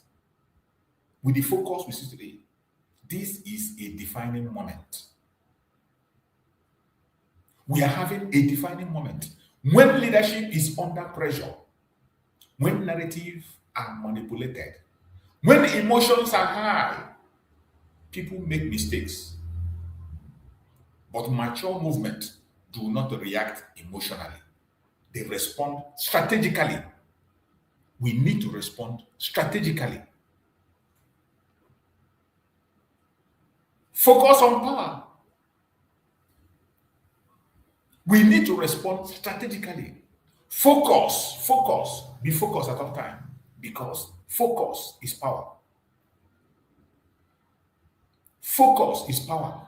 Discipline is protection. We must be disciplined. And unity is strength. Every one of us should prepare for what is coming ahead. Every one of us should prepare ourselves. This is not the time to react emotionally. This is not the time to react emotionally. No. We need to respond to everything they throw at us strategically. We must focus, because our focus is our power. We must focus. We must be disciplined to protect ourselves. And unity is our strength. Unity of purpose is our strength. Remember the message of Mazi Nnamdi that I play here, where he said that groups cannot do everything on their own. Those who are working on the IPOB, those who are working as Brigade, those who are working as different kinds of group, that each of them has a talent. Each of them have something they are very good at. Including our Liberation Army. Each group has something they are very good at. And everyone is needed. All you need to do is to play your own role in your own department. Do it excellently well. At the end of the day, we are going to harmonize everything. And when we harmonize it and push it out, I bet you no force can stand us. No force on earth can stand us. The problem is not the groups that we have. The problem is not being your group where you belong or where you are. The problem is focus on the purpose. Once you are focused on the purpose, regardless the name, the title, the group where you belong, regardless, and you are focused on the purpose, I bet you at the end of the day, when we push and harmonize it out, no force on earth will stand us. That is why strategical response is very important. Focus is very important. That is why we must be disciplined, and unity of purpose will be the game changer. If infiltration exists, discipline defeats it. If there is infiltration among us, because we know that the Janjaweed are sending agents among us. The Janjaweed are attacking every genuine agitating group. They will send agents there. They send agents in the IPOB. And today, you see the DOS. They are there working for Suludo and Hope Uzodimma, acting as political pressure group. And they went ahead to recruit some people who come here to play sympathy. And one of those sympathizers is Lolo Nneka. Lolo Nneka, even when Mazi Nnamdi Kanu told her to her face that these people are compromised, she continued to promote them. She continued to put them. And she decided to attack people that are working for Mazi Nnamdi Kanu. She attacked the family of Mazi Nnamdi Kanu. She attacked the lawyers of Mazi Nnamdi Kanu. She attacked the personality of Mazi Nnamdi Kanu. What else is left for you to understand? That she's working for the enemy. Infiltration exists when we allow indiscipline to creep in. The only way we can defeat infiltration of these sympathizers, fake sympathizers, no matter the group where you are, if you want to remove the fake sympathizers in your group, you must be disciplined. Discipline defeats them. With discipline, those fake sympathizers will disappear. They can't succeed. If propaganda exists, if propaganda is the problem, clarity defeats it. You must always be clear in anything you are doing. Clarity, show clarity to the people. Clarity defeats every propaganda pushed by the Janjaweed, by the Caliphate, by the enemy, by the colonial masters. Clarity defeats propaganda. If there is confusion, structure defeats it. Whenever there is confusion, look at the structure. Follow the structure. With that, you are going to defeat that confusion hands down. These are facts. And this is how so many of us have managed to survive for many years in this course of journey. Many of us have been here for decades. Many of us have been in this journey for decades, as far back as 2015. I personally, I joined in 2015 when Mazi Nnamdi Kanu was arrested in Lagos. That was when I came out fully. Broadcasting. Since then till date, I have not stopped. And I'm not stopping tomorrow. I'm not stopping.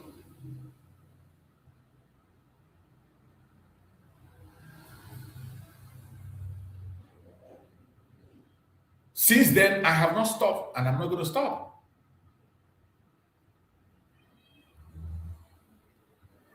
So wherever you are, whatever role you know you're going to play, pay good attention and do what you have to do for our freedom. Don't allow them to take you out.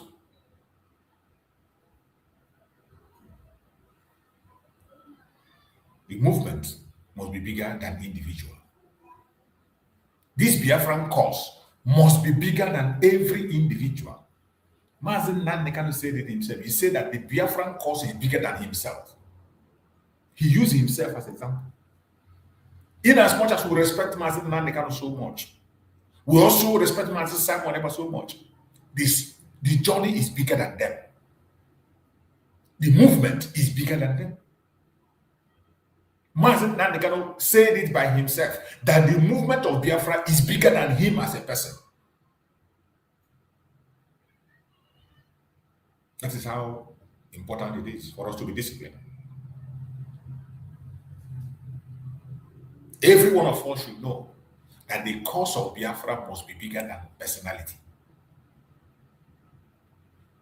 Because the Biafran cause must, it is a must, it must be bigger than every personality you can think of. Because these days I see that some of you are taking some personalities ahead of the whole cause. You believe that without this man, this will not happen. Without this one, because this one did not say it, it is not true. Because this person did not do it, it is not going to be possible. You are deceiving yourself. The cause of Biafra is bigger than any personality. That is why Mazi Nnamdi Kanu said, Biafra will come in such a way that no particular individual will take glory to himself. Mazi Nnamdi Kanu said it on his broadcast, that Biafra will come in such a way that no individual will come and take a glory for himself, say, without me, if not for me. It will come in such a way that when you look, you will say, if not God, if not Chukwu Okike, it will not be possible.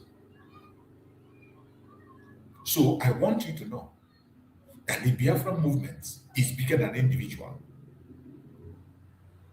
Because of Biafra is bigger than any personality that you can think of. The world is watching us. International bodies, human rights organizations, diaspora communities. The strength of any self-determination movement lies in moral clarity. Don't ever forget it. Non-contradictory messaging. This is where our problem lies. This is where our problem lies, and I want you to pay very close attention to this part. Pay close attention. Pay very close attention. The strength of any self-determination movement lies in morality clarity, moral clarity, non-contradicting messaging, protection of civilians, legal advocacy, strategic communication. Very important. Every one of us should focus on this and don't allow anybody to push you out of it. Very critical. Very critical. Moral clarity, non-contradictory messaging, protection of civilians, legal advocacy, strategic communication. This is the area we must have to be very careful about, because that is where our strength lies. The way we talk to people, the way we operate in the society where we are, in the country where you are, what are you doing? How do you behave? How do you interact with people?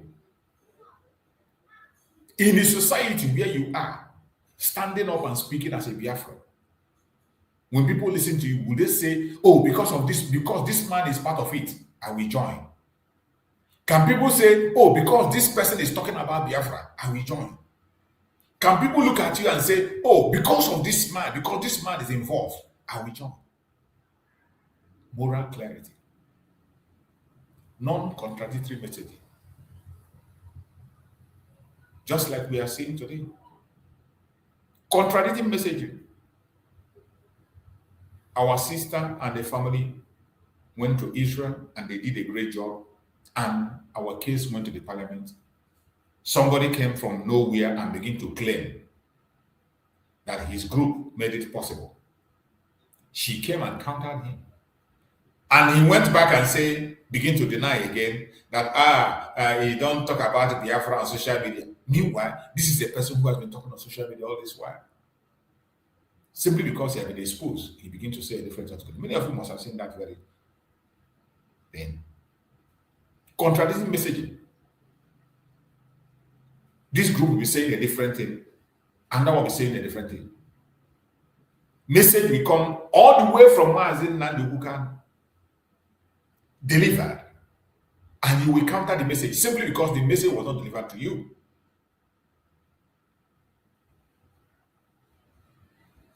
Even if you don't want to follow or you don't want to listen to the message, why don't you focus on what you want to do on your own that you feel is right, instead of condemning a message that came from Mazi Nnamdi Kanu? You don't have to. Or if you want to, you give a credible reason. You give a concrete reason why you are saying what you are saying. Give a reasonable reason, not contradicting messaging. We must protect our civilians at all times. Protect the civilians. Not only our own civilians, everyone that is living in Biafra land, whether Hausa, Igbo, Yoruba that is living in Biafra land, they must all be protected. Civilians. We must always protect the civilians. That is why with the operation that Nigerian terrorists are carrying out in Osun, we need to call attention of the world. And the entire Biafran should speak up and support our liberation army in Osun to defend themselves. Wherever you are, any support you can give to the liberation army in Osun, please do so. Our land is under siege. It is not a propaganda. It is not a blackmail. It is not a pity. We're not saying it for you to pity anybody. It is a reality. Our land is under siege as we speak. Our land is under siege. We must protect our civilians. Legal advocacy. We must continue on legal advocacy. We must continue. Approaching matters legally the way we have been doing. All the lawyers that are working for IPOB must be supported. All the lawyers that are fighting for this self-determination must be supported. Regardless of the group. Strategic communication. Anytime you want to communicate, let your communication be strategic. Don't communicate in a way that you are going to damage the reputation of Biafra. You communicate in such a way that you'll be destroying the same cause you claim to promote. Maybe because of personal hatred you have for somebody, or because of one issue or another. You communicate in such a way that you'll be damaging the same thing you are claiming to build. The world is watching. There are many people watching us and observing what we are doing on different platforms. As we are in this platform, you think it's only these few people you see here that are watching. There are people who are observing, who are even not Biafrans, but they are watching every program we make. They come back and they look at it. That's why you must be very careful what you say and how you say them at any given point in time. If you lose global sympathy, you weaken leverage. That is why it is very, very important the way we behave and act. The global sympathy we have now is huge. The global sympathy that Biafran continue to win is huge. We must not lose it. The global sympathy that Biafra is winning today, through the case of Mazi Nnamdi Kanu and the case of Mazi Nnamdi Kanu and so many things that other people are doing, we must not lose that global sympathy. If you lose it, you weaken the leverage. If you remain disciplined, you strengthen legitimacy. That is why we must remain disciplined. If we want to strengthen our legitimacy, we must be disciplined. Only that will make the world see us as legitimate. Follow instructions. Do what you have to do. Mazi Nnamdi Kanu have given the order on the sit at home to stop. And on your own, if you want to do it, go ahead and do it. It is your right. That was the instruction. Mazi Nnamdi Kanu did not put a gun on your neck and say you must stop or you must do it. No. On your own, if you feel that that is enough, you can sacrifice that. Looking at what Mazi Nnamdi Kanu have sacrificed and continue to sacrifice. Looking at his condition in Sokoto, judging for the fact that nobody can protest, you cannot even hold a placard and move out. If you feel that sit at home, that Mazi Nnamdi Kanu deserves it, continue to do it every Monday. If that is your own sacrifice, continue. Nobody's going to stop you. Nobody's going to stop you. Not even Mazi Nnamdi Kanu. It doesn't stop you. The only thing he's saying, it should be something that you do willingly by your own self. And the Biafran people know what it deserves. That is why so many Biafrans continue to sit at home against all odds, against all the blackmail, propaganda and attack. They continue to observe the sit at home because they know that it is not just about Mazi Nnamdi Kanu. Our life, each and every one of us is in danger. Our life is in danger, every one of us. And if we do not fight, nobody is going to fight on our behalf.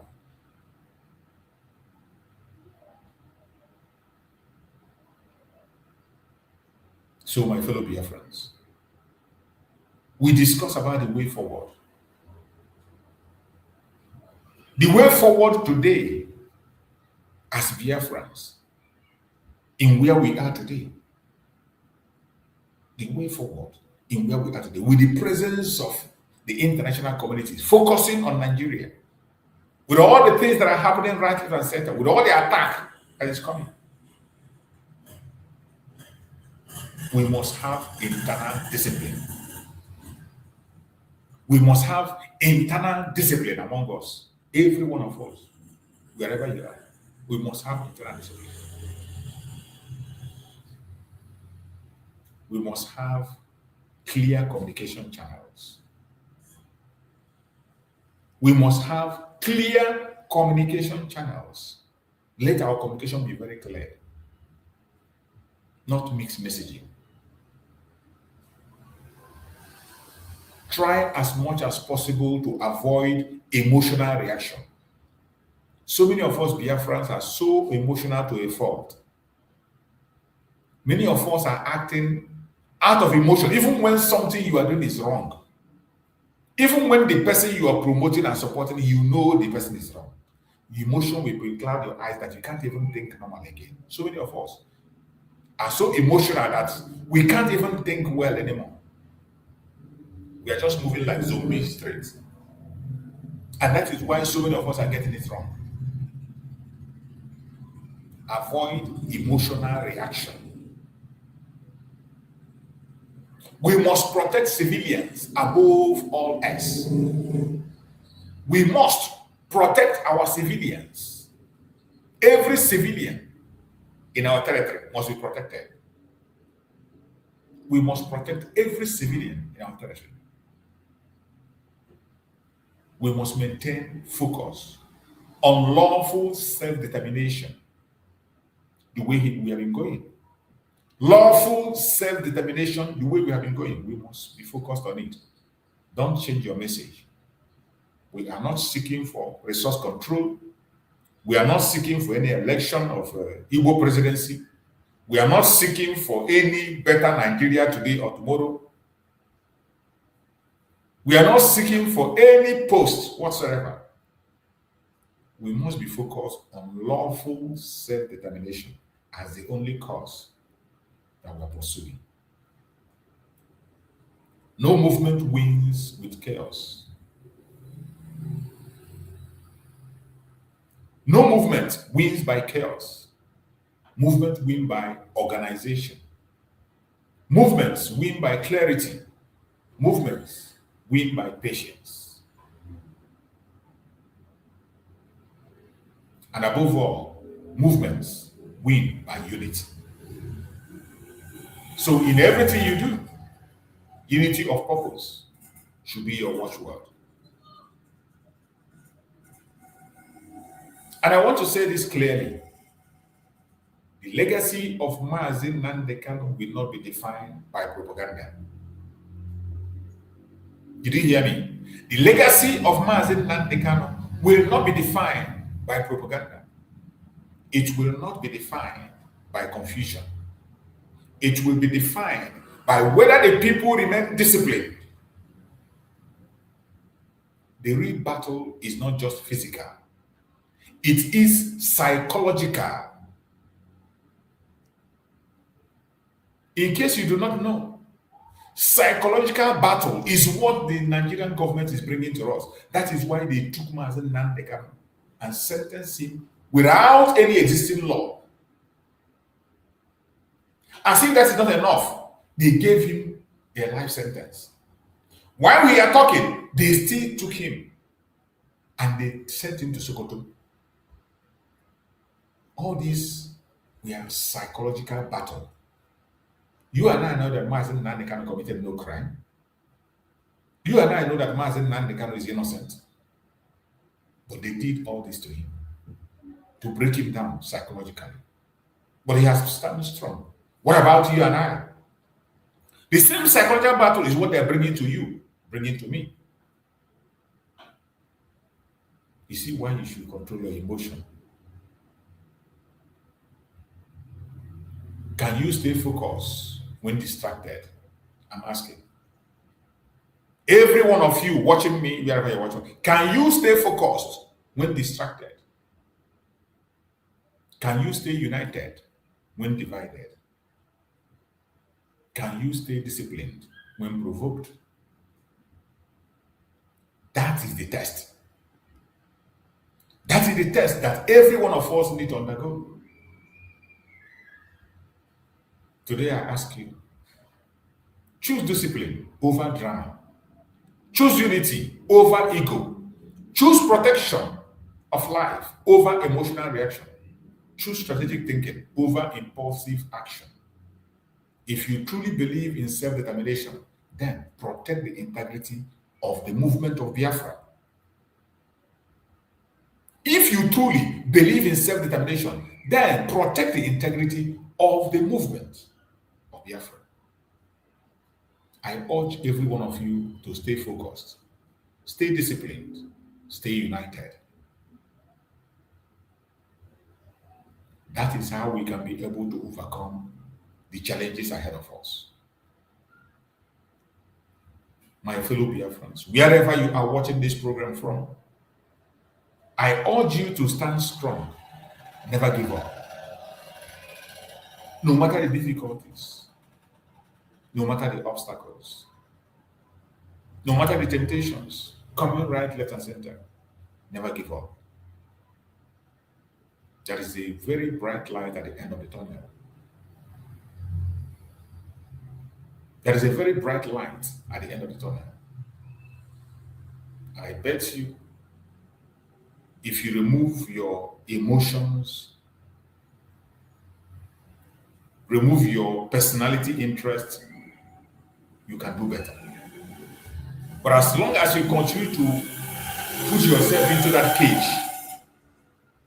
As long as you continue to put yourself into that cage, you will remain confused. You remain in your confusion. But are you going to stop Biafra? You can't stop coming out of Biafra. The only thing is that you are going to wake up and you realize that you've been wasting your time. You will realize that you're wasting your time. So wherever you are watching from, I urge you in everything you are doing to always apply your common sense. Even though common sense is not common, because I know there are so many that you think that they have the common sense, but they do not, because common sense is not common. Even though we call it common sense. You will see some people that lack that common sense, even though it is common. Even while you are preaching, talking about the idiocy and the stupidity of certain minds, you see them.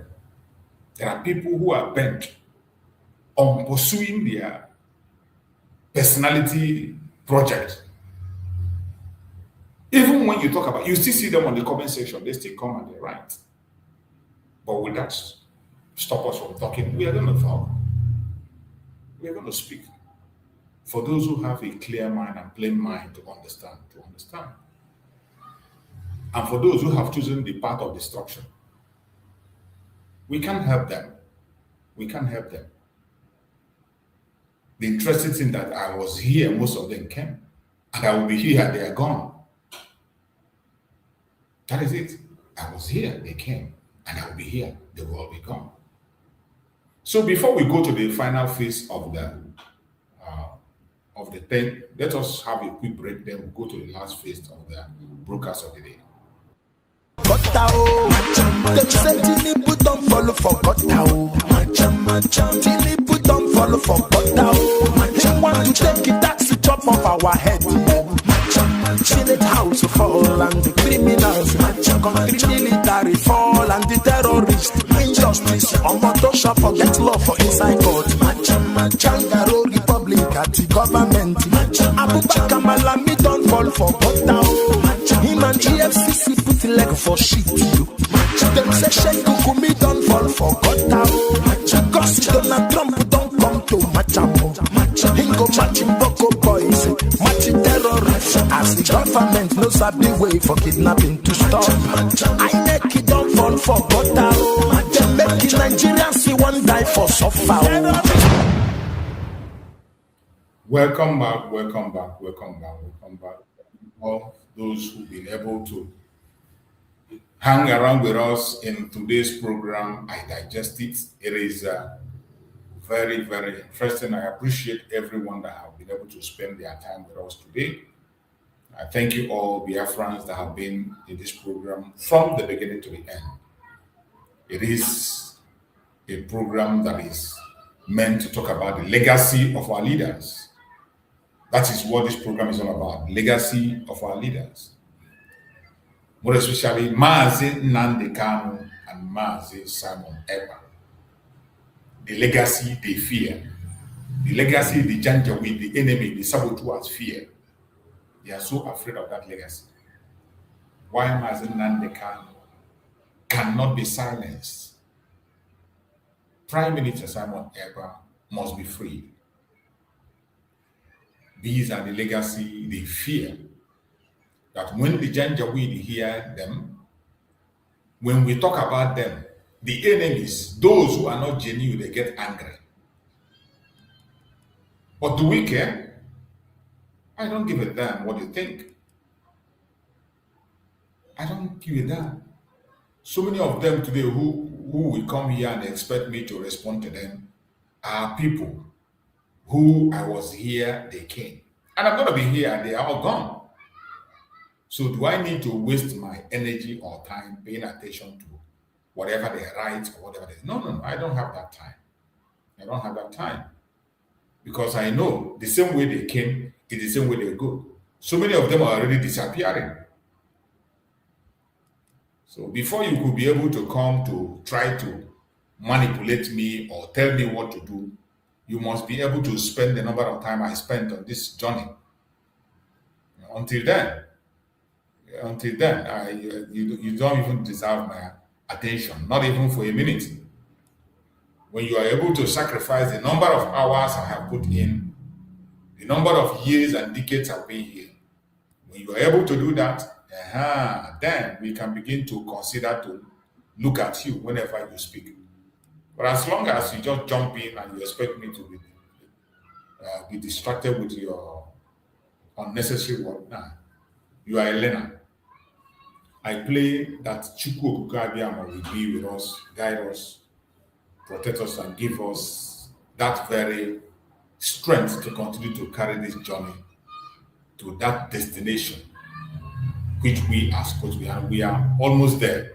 We're almost there. No matter the obstacles, the challenges, the propaganda, the distractions, no matter what, we are almost there. So wherever you are as a Biafran, under whichever umbrella you are operating, if you are genuine, just try to hang on. Continue to hang on. We are getting there. As long as you are genuine, you are getting there. So let us go to some update that we have in the media. Let's go to some of the media update. This one says, ADC condemns Tinubu for condemning Nigerian democracy over electoral assent. Vows to mobilize for action. These are nonsense, idiotic politics that will never work. The election is already rigged and they are making noise. That's what they are known for. They will make the noise, and Tinubu will still come back and become their president while we are on our way home. Human rights lawyer Moses Odere, detained for months by DSS, raised alarm, accuses agency of murder plot. That is it. You will not speak until it happened to you.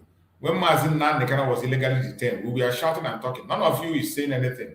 Today, Mazi Nnamdi Kanu has been sentenced without an existing law, and you kept silent. You will not talk. You are waiting for it to affect you before you speak.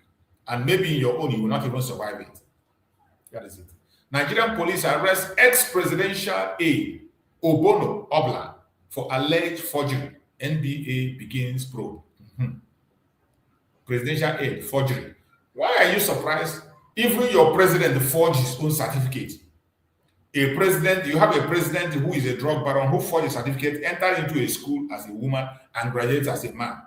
That one didn't bother you. You are talking about ex-presidential aide. There is no crime in Nigeria that is new or that is going to frighten us, because the country itself is run by a criminal under the criminal gang. So why is people going to be surprised? APC shelves Adamawa Congress to accommodate Governor Fintri amid alleged defection talks, says party shifting. That's it. One party system, that is Nigeria for you. One party system. All of them are moving to one party. And still, some people are still hoping that they are going to perform magic. They are going to perform magic to make Nigeria better. Sorry. Blackout hit Rivers, Bayelsa, others as Fed confirmed loss of supply from national grid. That one, blackout is not new news. Nigeria with blackout is a daily occurrence. AFCON 2025 final fallout. This is not the time for games. Cameroon police brutalized detained AP journalists, other reporters, lawyers for interviewing U.S. reporters, U.S. deportee. Because they interview U.S. deportee, you arrest them. How do you go? Cameroon, Bolivia, a country that is run by a dead man. What do you expect? Yoruba Union slammed Tinubu. Nigeria is not for you, but everyone. You can't assent to defective electoral act. Yoruba Union slams Tinubu. You continue to make your noise while Tinubu is doing what he's doing. You continue to make your noise, continue to distract yourself while Tinubu is repositioning himself for election. And none of you can stand him. You already have a one-party system, and he is the only candidate contested. So, enjoy it. South African police seized illegal sarin-fitted car at home at home of late Mugabe's son as probe deepens. Okay, the guy they use illegal sarin, huh? Where they use worker. South African police seized illegal sarin-fitted car at home of late Mugabe's son as probe begins. And in the chop the money when Papa thief Nigeria African leaders with their family. Family kicks as Nigerian police IRT operatives from Abuja abduct, torture Ondo residents. That's their system, abduction. That is what British taught them, gave them a police force. So everything they do is by force, not by policing. FCT elections. Minister Wike declares Friday as holiday, announces restriction of movement. It's a shame. In civilized country, even when the election is going on, you wouldn't even know the election is going on. People will go vote, go back to their home, go back to their work. In civilized countries, you will not even hear, you can't even know that there's something, unless somebody tells you, you won't even know that the election is going on. Look at it, you're declaring public holiday for election. Announce the restriction of movement. You want to restrict movement because you want to do election. Because you're doing election, you want to restrict people from moving around. Only in Nigeria. Mad people everywhere. Mad, complete mad people everywhere. It's a pity. Blackout in Southeast as IDEC confirmed partial system collapse. We get light before. Southeast doesn't even have light before. All these ones, when you read it, you see as if they have light at a point in time. They never had. ICPC raid Abuja home of Kaduna ex-governor El Rufai after arrest. Make them tell us what they bring now. When they raid the home of former AGF, they saw ammunitions. Rufai owned the FCA more tank for them. Mad people. Falana, Otomi, Ezekwesili, others, lambast President Tinubu, lawmakers over weakening of electoral act. Grammar will speak. After speaking grammar, Tinubu will continue in his leadership, and there's nothing you can do about it. Terror scandal brews as Nigerian police quietly extend the quasi cybercrime chief Ifeanyi service beyond retirement dates. That is what they do. They don't want, once you are on their good book, supporting their criminality, promoting their evil agenda, they will not retire you. Even when you reach retirement age, they rather retire people who are below you and allow you to continue. Their police chief is not retired. Illegal police chief is what they have. That's the country that you want to be in. Enugu police raid criminal hideout, arrest 15 suspects, recover firearm, drugs. Nonsense. Criminal hideout. You know, we go find the bandit where they keep people, Fulani headers, where they keep people in Enugu. We never see you go their hideout. We never see you arrest anyone. Go and check now. It's innocent people, maybe innocent people that gather somewhere out of their hardship and bad times, trying to put themselves together. They are the ones they will go arrest. Fresh fire raises 50 shops in Kanu, just days after Singa market inferno. Lagos don't finish their own market burning. Now Kanu town. Go and check and verify. Now you will see that those are Igbo market, Igbo dominated market. Any place you see fire, go and check Igbo dominated market. Go and trace this fire in Kanu. I know they hear one. Go back home. It is time. You will not hear. AAC TIB secure bail for TikToker Iya Agana, detained after exposing police extortion in Oyo. You see? Because this girl, is it a guy or a girl? Look at him. Because the lady, a TikToker, exposed police for bribery. Because he exposed police, said them do bribery, they go arrest the girl for exposing bribery. That is what's happening in Nigeria. Nigeria, when you expose fraud, you go in the fraudster will go free. You expose a criminal, you go in, the criminal will go free.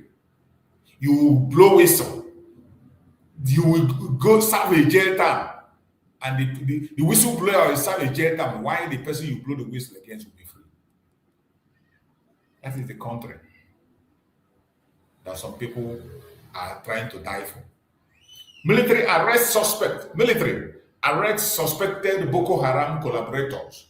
Drone supplies in northeast Nigeria. Now this one with the drone. This toy where you go for hand, I mean the drone, where the drone, when they announce it, you think that they caught something. Nonsense. They're not serious. You can only entice the US who are watching from distance, not us. Trump orders release of US government file on aliens, UFOs, extraterrestrial life.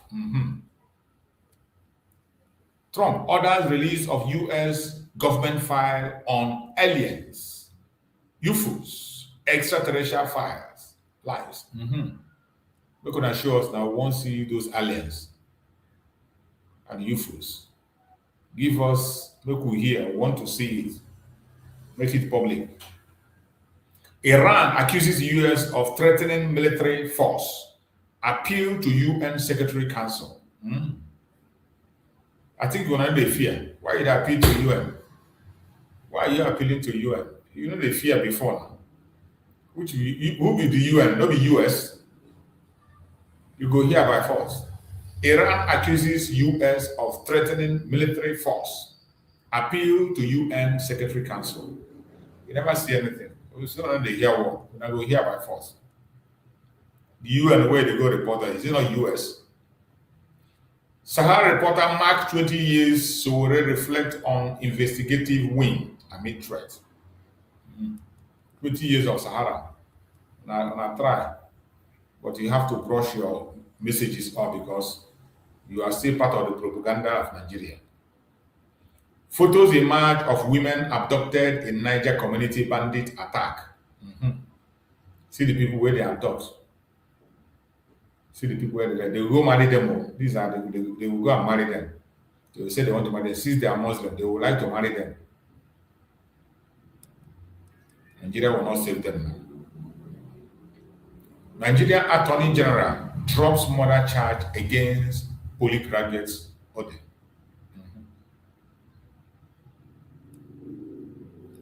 Non-religious community condemn arrest of 9 in Kanu for eating during religious fast. You see, they arrest people because they eat during Ramadan. Even in a Muslim country, they don't force people. I don't know why their own in Nigeria is forced. Even in Muslim countries, you don't force non-Muslims to fast. You don't force people. People on their own can choose either to fast or not to fast.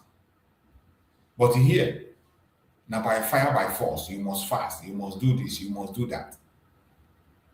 Onado.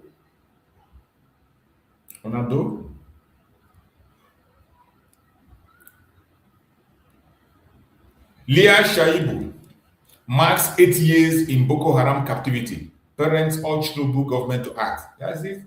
Leah Shaibu, they talk about Leah Shaibu. They don't forget that one. Leah Shaibu, we don't born 2 children for Boko Haram. Is that what you are still talking about? When Nigeria celebrates her second child, that Mazi Nnamdi Kanu got mad and was talking about. They have forgotten it. That one a waste of time. Malami bail hearing stalled as Abuja court declares work-free day. Proceedings moved to February 27.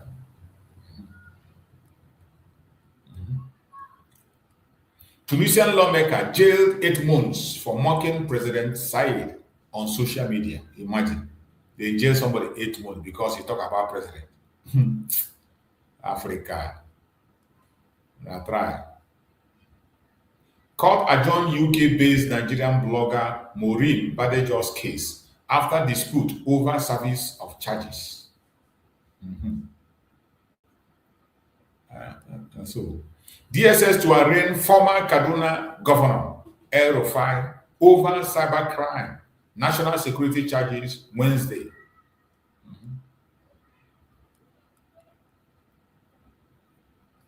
Police grant bail to female NYSC member detained for alleged cyber stalking after forced apology. How do you? Only the rich speaks in Nigeria. If you're not rich, you speak, you go in. Florida airports to be renamed after US President Trump.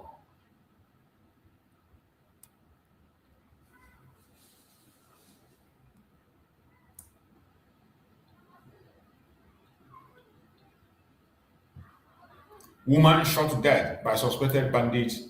Ekiti community residents recover body a week after abduction. Just imagine. Woman shot dead by suspected bandits. Ekiti community residents recover body a week after abduction. Oh, they abduct the woman and they shot her dead. This is a country that some people are still believing that somehow, miracle is going to happen and they will have a better place. Sorry to disappoint you all. Nigeria is not a place for human being. Has never been and will not be tomorrow. Federal High Court award 30 million to Sowore over illegal wanted declaration by Nigerian police. They don't go pay them now. They go pay, they don't go pay. Sowore don't win them in many cases. Mazi Nnamdi Kanu own, they pay. They will not pay. That is why they keep on doing whatever they want. They don't care whether you arrest or you launch, whatever you launch, or they don't care. So that brings us to the end of the message today. I appreciate every one of you. I thank you all for being part of this program. In this platform, as I always say, we come here to promote the cause of Biafra. We do not come here to promote violence. We don't come here to preach hate. You are entitled and free to be in any group you want to be. It is your right to be there. The only thing we speak about in this platform is unity of purpose. Let the purpose for which you are in that your group be to get Biafra. Any group you believe in, follow them, support them genuinely. If you see that they are genuinely support the cause of Biafra. Whatever you are going to do it so long it's for the cause of Biafra. Support it. When people like me see it, that this thing has been done, not propaganda. I don't share propaganda. I don't speak about propaganda. I share reality. When I see reality, I share it, regardless the group. When I see real things, like the one we saw, that the IPOB family, two of the IPOB members who are in Israel did, I shared it, and you saw it. It is their individual great work of a family, not the DOS. Has nothing to do with that. So whatever we see that is done for Biafra, we applaud it and we appreciate it. So wherever you are, continue to do your part. That thing that you know that is going to bring Biafra to the front line, do it, and Chukwu Okike will continue to bless you. History will not ask who shouted the loudest. History will ask who remained disciplined. History will ask who protected the people. History will ask who stayed consistent. The legacy continues. The responsibility is ours. Thank you all for being on this very program. I appreciate every one of you that have been with me from beginning to end. I can see my brother Christian just came in. Let me allow him to make a statement then before I run up. My brother Christian, you're welcome. I saw you just come in while I am trying to close. Okay, Mazi, all right, you are already closing up. It's well, my brother. Thank you so much for the effort. Just make your presentation, then I will use it as a closing remark. Well, obviously, it's weekend. I really don't have much to say, just to come in and share up with you. So, and to say thank you for continuous keeping on. There's really not much to say, save if there's anything you have on board. Otherwise, it's the same old thing we're talking about. Everybody knows. And of course, by the way, I think I saw, as I just type in now, I saw something, I don't know what somebody in the comment section, what they are saying about you, or maybe it's not you really, I don't know, but So I just read something, stuff like that. But anyway, it doesn't matter. You know that when the message hits them, when we are not saying what they want us to say, they begin to type rubbish. So exactly. Exactly. People are entitled to feel how they feel, you know. Yes. So it's not going to change anything. It's democratic setting. You have your mouth, you speak what you. So it's left for people to believe what they want to believe. So that is basically the issue. But yeah, I see that, like we said, everybody is talking. It's good. Let everybody continue to talk. You know, at least we don't live in the dark ages anymore, where those who are opportune to have the big microphone come and spread lies and it flies. Not anymore, because so we can see also the result of it. It's all over the place. The fact that somebody can come and try to parade a certain narrative, you know, they get easily debunked, pushed back. Some will come out to apologize. Some will acclaim, accept the fact that they made a mistake, stuff like that. So that is the world we live in today. And it's great. It's great. Sometimes, even as much as I know it can be very nauseating, sometimes can be misleading and frustrating, to say the least. But it is what it is. So let people continue to make noise. People continue to talk. So people also will be able to filter it and, you know, pick the one that they think they believe in, that is true. So, but the bottom line is that it's good that nothing is hidden anymore. You know, absolutely nothing is hidden anymore. Just like the Bible said, you know, that light will overshadow and overcome darkness. That is the age we live in now, you know. So yeah, all the crooked ways are being made straight. So people, yeah, it's just a great thing. It's just a joy, you know, really to be alive in this time, and we're seeing things happening, you know. So there's nothing we do that somebody will not talk. Some will like it, some will not like it. Or Sunday went.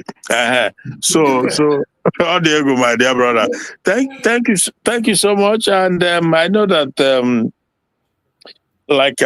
for me also, I have my opinion, you know, and I will always say how I feel. If you, however you look at it, it's up to you. But I will speak my mind, you know. Absolutely. I know for sure that we are winning as Biafrans.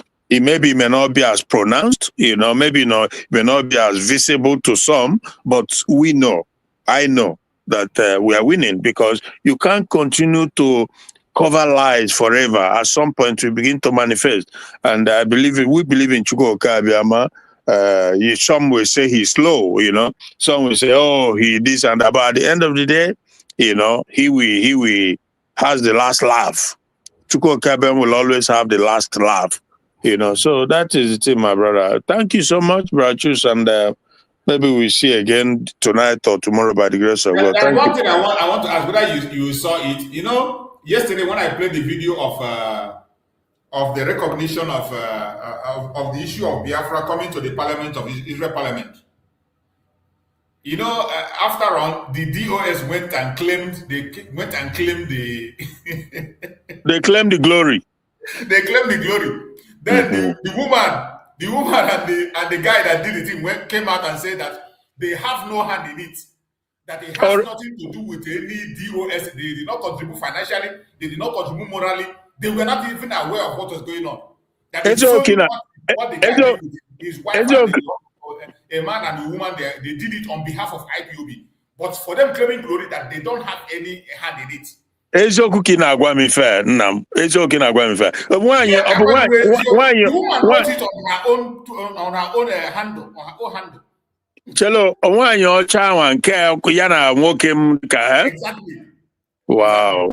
If you go, no, but yeah, but look, bro, that is the thing. That is why I said, you know, we continue to speak for the neutrality and for facts.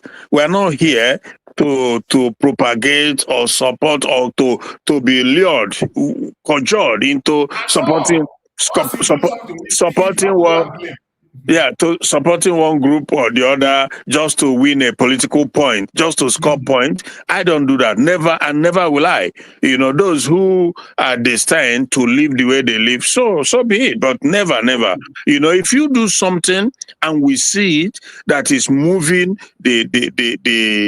our movement, that is moving our quest forward, Yes. that is moving the liberation, the freedom of Biafran forward, we talk about it. It doesn't matter who you are. It doesn't matter from what angle you are. And if you are the type too, he is looking to lash onto cheap publicity and propaganda, when in actuality, you are doing nothing. We bust it when we see it. In actuality, you are collecting money from people, and you are lashing onto cheap lies, things that you don't merit, you didn't work for.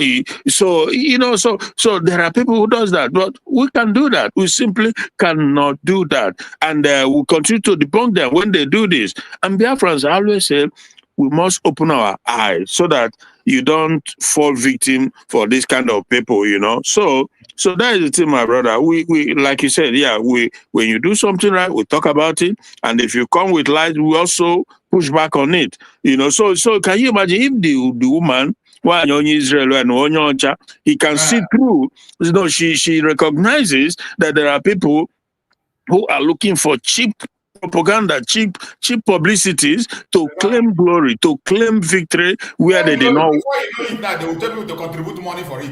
Exactly. This is what many of them do. And I said to them, you are wasting your time. And if you don't repent of it, you will be put to shame. Because Biafra, again, I've said it time without number, we must continue to do our best, our little or possible best. But at the end of the day, it's a project in the hand of Chukwuka Abiyama. I'm telling you the truth. And everybody will see how everything at the end of it is going to turn out, and only him, Chukwuka Abiyama, will get the glory. Yes, there are people who will respect, who will acknowledge, we thank them for effort, right? But ultimately, him and him alone will take the glory, because only him could have done it. If I go into this, it might take another half hour or whatever, but it's just only him to go care about. The fact that we live in a time now where, as we speak, the zoo is under the influence of the United States. People think that election, maybe there will be election, maybe there won't. Maybe America will intervene and do something. You just don't know. Nobody knows. Everything I've said this several, that everything as far as the zoo is concerned is up in the air now. And there's a lot of permutation. Trust me, a lot moving forward. But Chineke, we just have to continue to, do what we do in our own little way. Thank you so much, Brother Chus, and happy weekend. And hopefully we'll see you tomorrow. Thanks. Thank you so much, my brother. I appreciate you. I appreciate you so much. Thank you so much for coming around. May Chukwuka Abiyama and protect you. One thing. Sorry, Brajus. I just saw briefly. I didn't see a whole lot of people. I saw briefly. There's that woman. She was an ambassador to South African. Yeah. The one I'm talking about? An Igbo woman. I played the video last time. Did you play her video? The one in the Congress, or is it Congress? Exactly, yeah. So there was this program I saw. I just saw it this morning briefly, and she spoke well. And on that program, they were talking generally about Igbo nation, stuff like that. I think it was an Chinedu Azuzu platform. I think it was on his own platform, but then they came into the platform to discuss the Igbo nation and situation confronting in the Igbo, stuff like that.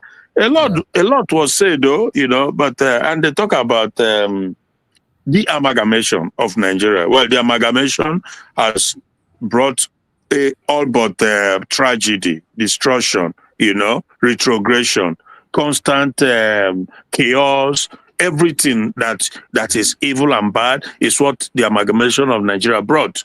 So they are talking about the amalgamation of Nigeria. But at the end of the day, again, let everybody continue to do what they do. All we want and all we seek is effective and a result that will be beneficiary to mankind. That is what it's all about. Because if you leave this country called Nigeria, anybody who is supporting it, knowingly or unknowingly, is enemy of humanity. That is my position. That is my position, right? Because I know that Nigeria has nothing, absolutely nothing to offer the people or the humanity.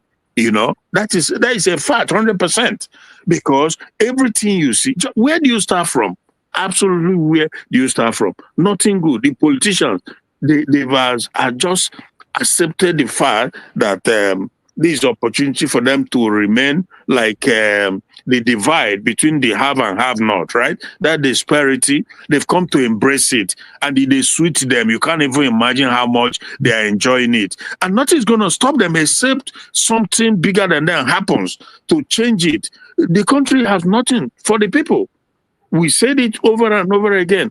It's no functioning hospital, no functioning educational system, no functioning nothing. I mean, literally nothing. No electricity, nothing.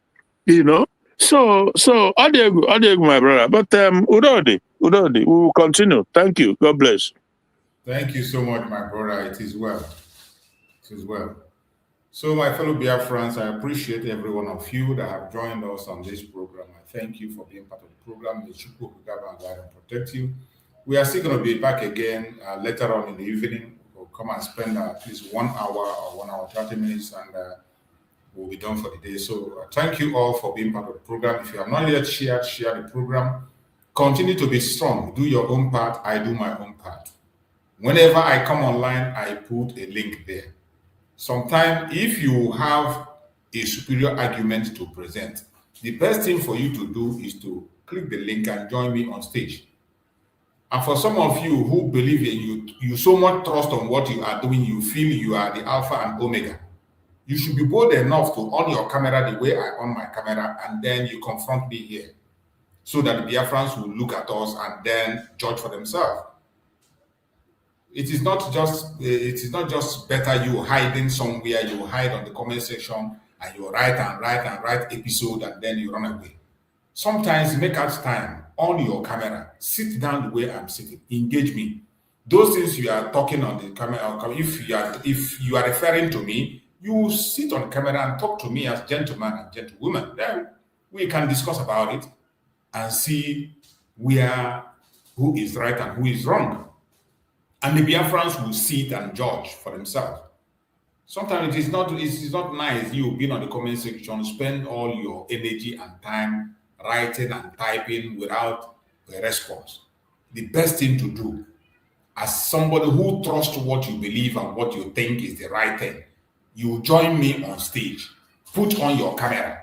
The same way I and my brother Chris is here, then you lay out your argument and whatever that is triggering you, because most of you are always triggered for a reason that I don't know. I don't know the reason you get triggered. I don't know what is bothering you, and I don't care to know. All I care about that brought me here is the cause of Biafra.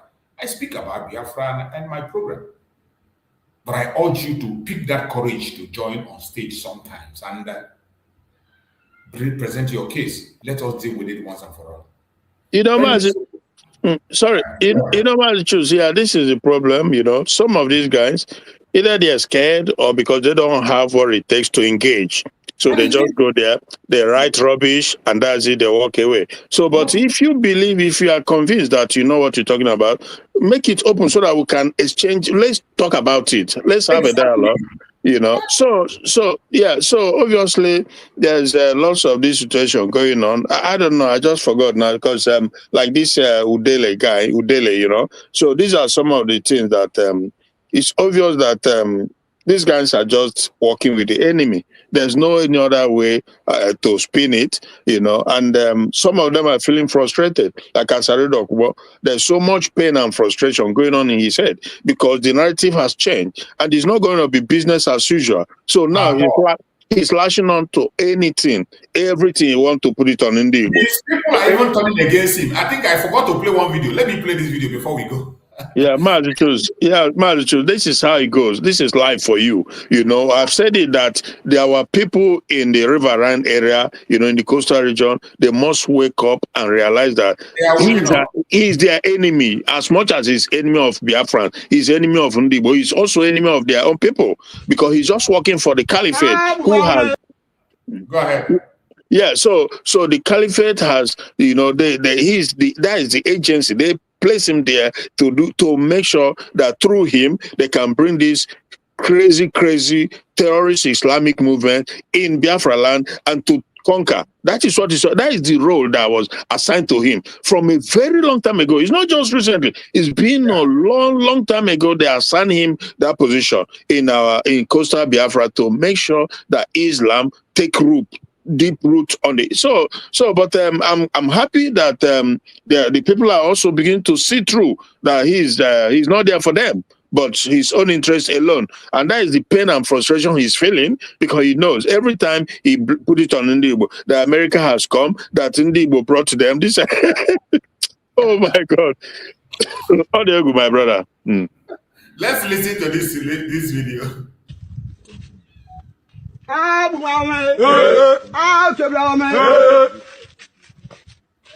Daddy, as we used to call you, actually, I just the wonder say, you need to talk like tight man. Koro. I be Gemini Jonah, even if Henry and occasion don't die.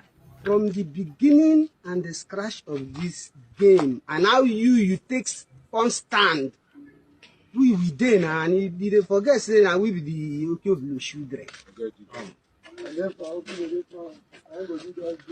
Since we drop gun, when we say King Ateke with you, don't settle peace. We say we need to go carry gun again. No mean say we no be gun player, as you know.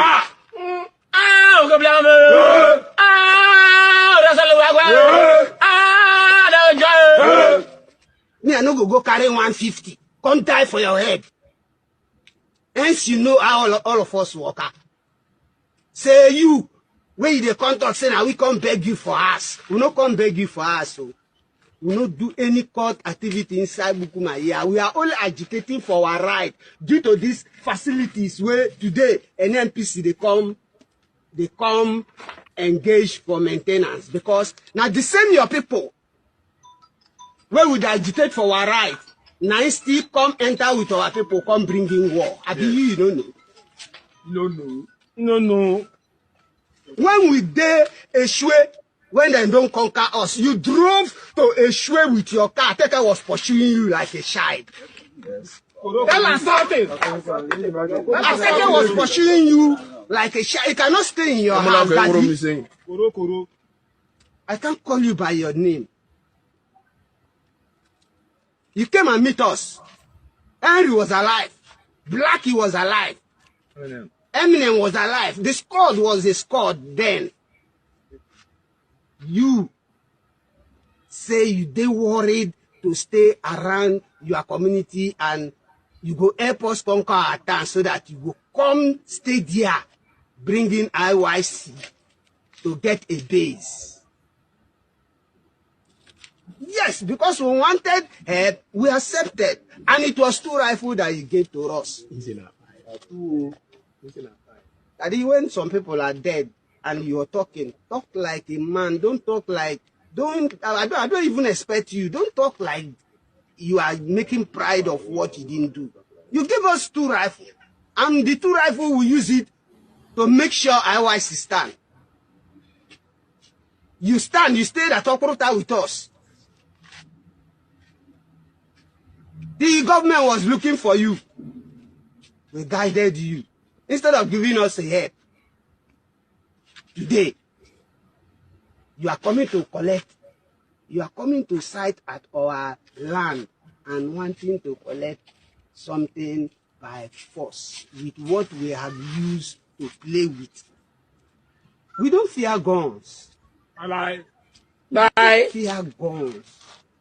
We as Bukuma boys, we don't fear guns. But don't forget, say, we will be midnight workers, so, and we need to talk plenty. You know, they even follow us go fight now. It's the only order. Your gun where Iceland take for Buguma self. Your multipurpose self. Now we strike, collect that multipurpose, can't give you. Olo was alive. Angelo was alive. Today you are coming to spoil Deba. You are coming to spoil. But all the same, we with Debuguma, we dey wait and we dey see what they do. They came out for social media. They want to come and begin talk what is done. So you see, the people are already turning against him gradually. So the battle he's looking for, he's going to get it right in his house there. Exactly. Right Exactly. in his this Igbo way they call it. Now he go fight himself. You know, say, Malchus, you know, say, this Asari guy, a very, very evil human being, trust me. Very evil. So when we speak, and it's expected that universal energy carries it, because Yes. truth, at the end of the day, we see the light of day. This guy, as a of war, is he not ashamed of himself that his people, that Ijaw area, you know, the level of pollution, you know, environmental degradation that they suffers, and the resources that powers every project outside of Biafra land, outside of Ijaw land, it comes from there. But there's little or nothing to show for it. The youths are more or less, you know, just living with no meaningful or gainful employment. It's not supposed to be so. So therefore, that the point where they are supposed to stand on, just like Mazi Nnamdi Kanu would have done, if not for the situation with the conspiracy and the gang up that caught up with him, it's supposed to be a situation whereby these oil companies that are working and collaborating with the Nigerian government, they will be made to face a serious situation. How is it possible that where the resources is coming from, the people in that region, they don't feel the benefit? How is that possible? Those areas, the territories where the resources are coming from, supposed to be different. I'm not saying the other country, other region wouldn't benefit, but it's not supposed to be so, because in other nations of the world, you know, you will see the difference, because every region, every state will make do with what they have.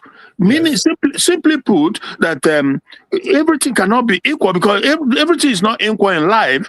You know, like a state where the resources is coming from, they can be paying workers there. Let's say people are paid, should I say, 1 million naira, for example, a month.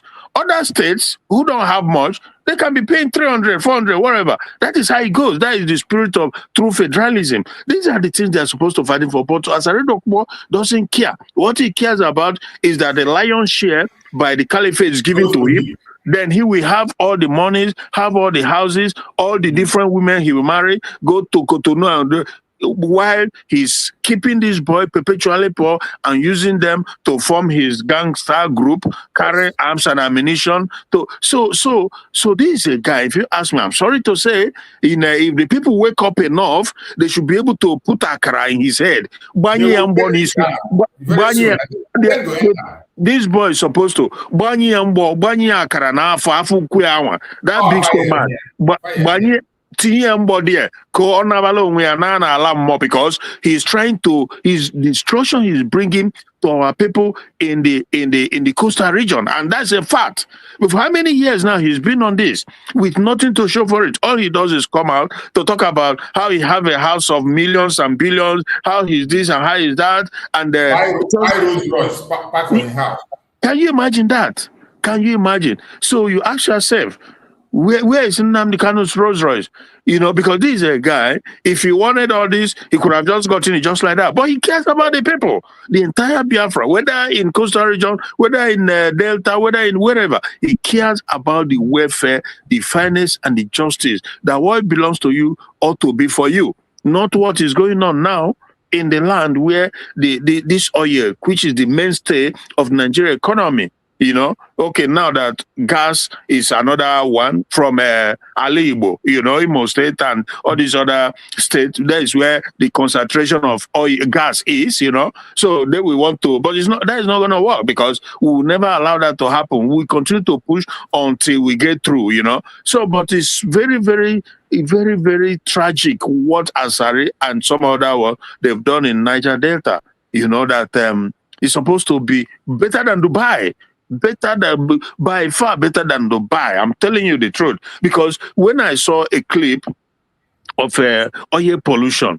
Everywhere, completely, the land destroyed. There's no farming activity. There's no clean water. Everything is just, oh my goodness. And he sits there with his fat stomach. Eh? What do you go, my brother? But like you said, I guess people are waking up. They better wake up and know that he is their enemy. He doesn't have the interest at heart. He's just having the caliphate. Thank you, my brother. Choose. Thank you so much. Thank you so much, my brother. I appreciate you for that wonderful contribution. And I thank every Biafrans for being here with us. May Chukwu come and protect us and protect our Supreme Mazi Nnamdi Kanu. Yes, sir. See you again this evening by the special guest of the program. Thank you so much and stay safe. Bye.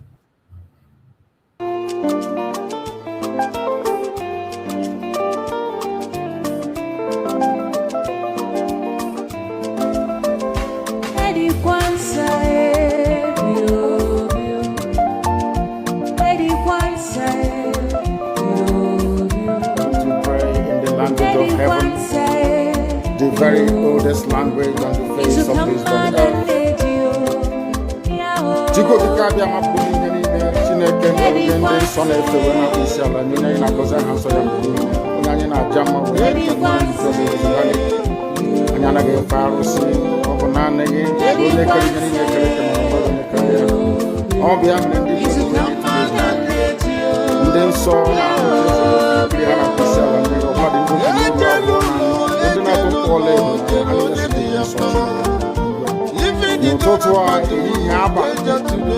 no one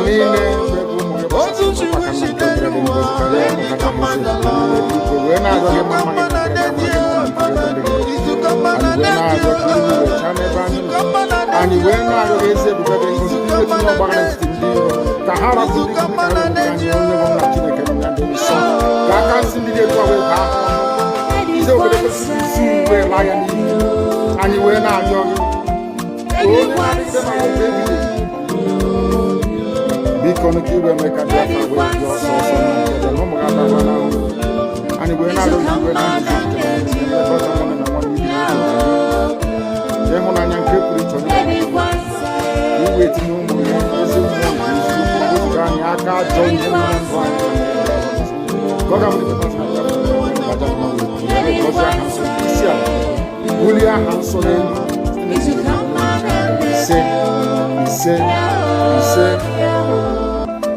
But you know what? They would like you to believe that someone Ekpa is the cause of this. No.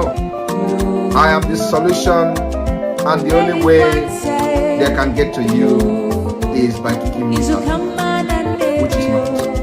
I have come. Look what you do.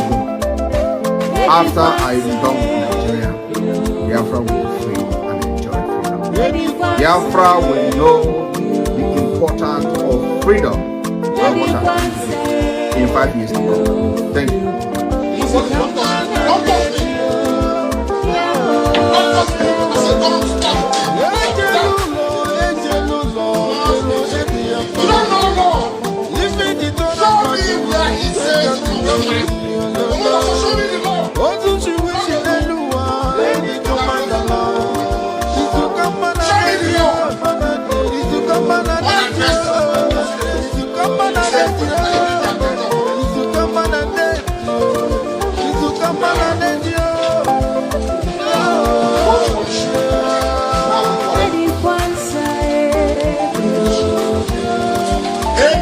Any